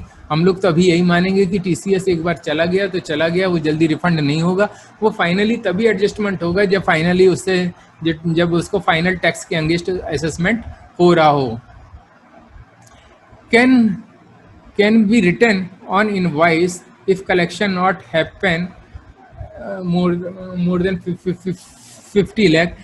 तो देखिए, यदि कोई भी अमाउंट यदि कलेक्शन नहीं होता है तो क्या इनवाइस के अगेंस्ट एडजस्ट हो जाएगा? ऐसा भी ये कुछ नहीं है कि इनवाइस की वैल्यू को चेंज। ये एक्चुअली क्वेश्चन में ये क्वेश्चन उतना ज़्यादा क्लियर नहीं है, किसी ने मुझसे पूछा हुआ था। लेकिन ये चीज़ है कि आपका एक बार डेबिट नोट इशू हो गया तो वो अलग एंटिटी है, यदि वो मिलता है नहीं मिलता है तो वो उसका बैड डेट कहलाएगा, ओरिजिनल इनवॉइस उससे इफेक्टेड नहीं होने वाली है। ठीक है, अब raise of debit note for TCS obviously हमें करना पड़ेगा। Multi period turnover and collection, ये मैं आपको बता चुका हूँ कि अलग अलग टर्नओवर जो है अलग अलग पीरियड के लिए हर बार अलग अलग टर्नओवर देखना पड़ेगा। ठीक है फ्रेंड्स, और इसी प्रकार कलेक्शन के लिए हर पीरियड का अलग अलग फ्रॉम ए सिंगल बायर देखना पड़ेगा हर बंदे से कि इससे कहीं 50 लाख से अधिक आ तो नहीं गया। उसके लिए पैन बेस्ड देखेंगे हर बंदे के लिए अलग अलग। Combined invoice of goods service ऐसा यदि बनी हुई है तो फ्रेंड्स मेरा तो यही मानना है कि यदि गुड्स और सर्विस की कंबाइंड इनवाइस बनी हुई है तो कोई माइनर सर्विस ऐसी कोई छोटी मोटी है तो उसको गुड्स में इंक्लूड किया जा सकता है। लेकिन यदि मेजर कंपोनेंट अलग अलग हैं तो उसका तो बाइफर्केशन मुझे करना ही चाहिए। हालांकि इसके बारे में भी डिपार्टमेंट ने क्लैरिफिकेशन नहीं दिया है। हो सकता है इस पर्पज के लिए किसी को डीम्ड सप्लाई ऑफ सर्विस मान लिया जाए, डीम्ड सप्लाई ऑफ गुड्स मान लिया जाए। जब तक कुछ नहीं दिया तो ऐसे प्रूडेंट पर्सन हम लोगों को प्रोपोर्शन करना पड़ेगा, लेकिन प्रोपोर्शन करना काफ़ी दिक्कत वाला काम तो हो ही जाएगा। अब भाई उस प्रोपोर्शन के अंगेस्ट गुड्स और सर्विस की इनवाइस के अंगेस्ट यदि आपको पूरा बिल नहीं मिला, पूरा अमाउंट नहीं मिला, तो अब उसमें आप बाइफर्केशन करते रहो कि कितना गुड्स के अंगेस्ट मिला है और कितना सर्विस के लिए। Payment inclusive of TCS if party not paid anything etcetera और रेजिंग डेबिट नोट। आप सीधी सी बात है TCS को इनवाइस में इंक्लूड करके ना दिखाएं, ये मेरा अपना ओपिनियन है। इसके बारे में हम डिस्कस कर चुके हैं। देखिए पास्ट पीरियड में तो इंक्लूड किया भी नहीं होगा। अब जो 1 अक्टूबर के बाद इनवाइस जो इशू की जा रही होंगी उसमें कुछ लोगों का ओपिनियन ये होगा कि इसको TCS में इसी को ऐड करके दिखा दें। तो मेरा ओपिनियन है कि ऐड करके ना दिखाएं, क्योंकि हो सकता है कि वो 50 जो पेमेंट करे वो 50 लाख से कम की करे, तो आपका सब पर्पज़ रखा रह जाएगा। बायर कहेगा कि फालतू में मैंने दिया तो है नहीं 50 लाख से ज़्यादा, तुमने ज़बरदस्ती कलेक्ट करके रख लिया। तो सेलर के ऊपर वो बायर हो सकता है कि गुस्सा हो, कहने का मतलब वो चीज़ें हो सकता है कि सही ना रहें। तो इसलिए मेरा ओपिनियन है कि आप इनवाइस पे TCS ना दिखाएं। आगे डिपार्टमेंट देखिए क्या क्लैरिफाई करता है। Payment inclusive of definition of turnover वगैरह हम देख चुके हैं कि अभी टर्नओवर की डेफिनेशन नहीं आई है। गुड्स की डेफिनेशन नहीं, और ये आना चाहिए फ्रेंड्स। गुड्स की डेफिनेशन नहीं भी है लेकिन इसमें कोई दिक्कत नहीं है, जो भी मूवेबल होती है सब गुड्स कहलाती है, तो इसके बारे में मुझे नहीं दिक्कत है। सेल कंसिडरेशन की डेफिनेशन नहीं आई है कि इसमें GST इंक्लूड माने जाएगा कि नहीं माना जाएगा, इसमें जो है सर्विसेज का कितना पार्ट इंक्लूड माना जाएगा, कितना नहीं माना जाएगा। बस ये पता है कि ऐसी सर्विसेज ऐसा कुछ पार्ट है, यदि गुड्स में ऐसी मैंने गुड्स ली है जिस पे TCS या TDS लग चुका है और कट चुका है, तो उसको दो बार उसका वो नहीं लिया जाएगा। तो आई थिंक फ्रेंड्स मेरे हिसाब से यहाँ पे मेरा लेक्चर ख़त्म होना चाहिए। यदि आपको कोई दिक्कत हो फ्रेंड्स, यदि आपको कोई दिक्कत हो तो फ्रीली आप मुझसे कमेंट बॉक्स में पूछ सकते हैं और मैं उसको आंसर करने की पूरी कोशिश करूंगा। और फिर से ये बता दूं कि जब तक पूरी डिपार्टमेंट की क्लैरिफिकेशन नहीं आती है, जब तक डिपार्टमेंट की क्लैरिफिकेशन नहीं आती है, सारे लोग गैस कर रहे हैं, अपने अपने ओपिनियन दे रहे हैं। लेकिन फिर भी ये है कि आप यदि उसको ज़्यादा एनालाइज अच्छे से कर लेते हो तो डिपार्टमेंट जैसे ही कोई क्लैरिफिकेशन देता है आपको चीज़ें बहुत जल्दी समझ में आती हैं और आप उसको अच्छे से इम्प्लीमेंट करना चाहते हो। तो आई होप कि आपको ये सेक्शन समझ में आया होगा और आप आपको इस वीडियो से बेनिफिट हुआ होगा। और आपको यदि ये वीडियो अच्छा लगा हो तो प्लीज़ लाइक ज़रूर करें और चैनल को सब्सक्राइब ज़रूर करें, क्योंकि मैं अपनी तरफ से अच्छे वीडियो आपको लगातार लाता रहता हूँ। तो आपने मेरी बात को ध्यानपूर्वक सुना, इसके लिए आपका बहुत बहुत धन्यवाद। जय हिंद, वंदे मातरम। Thank you very much.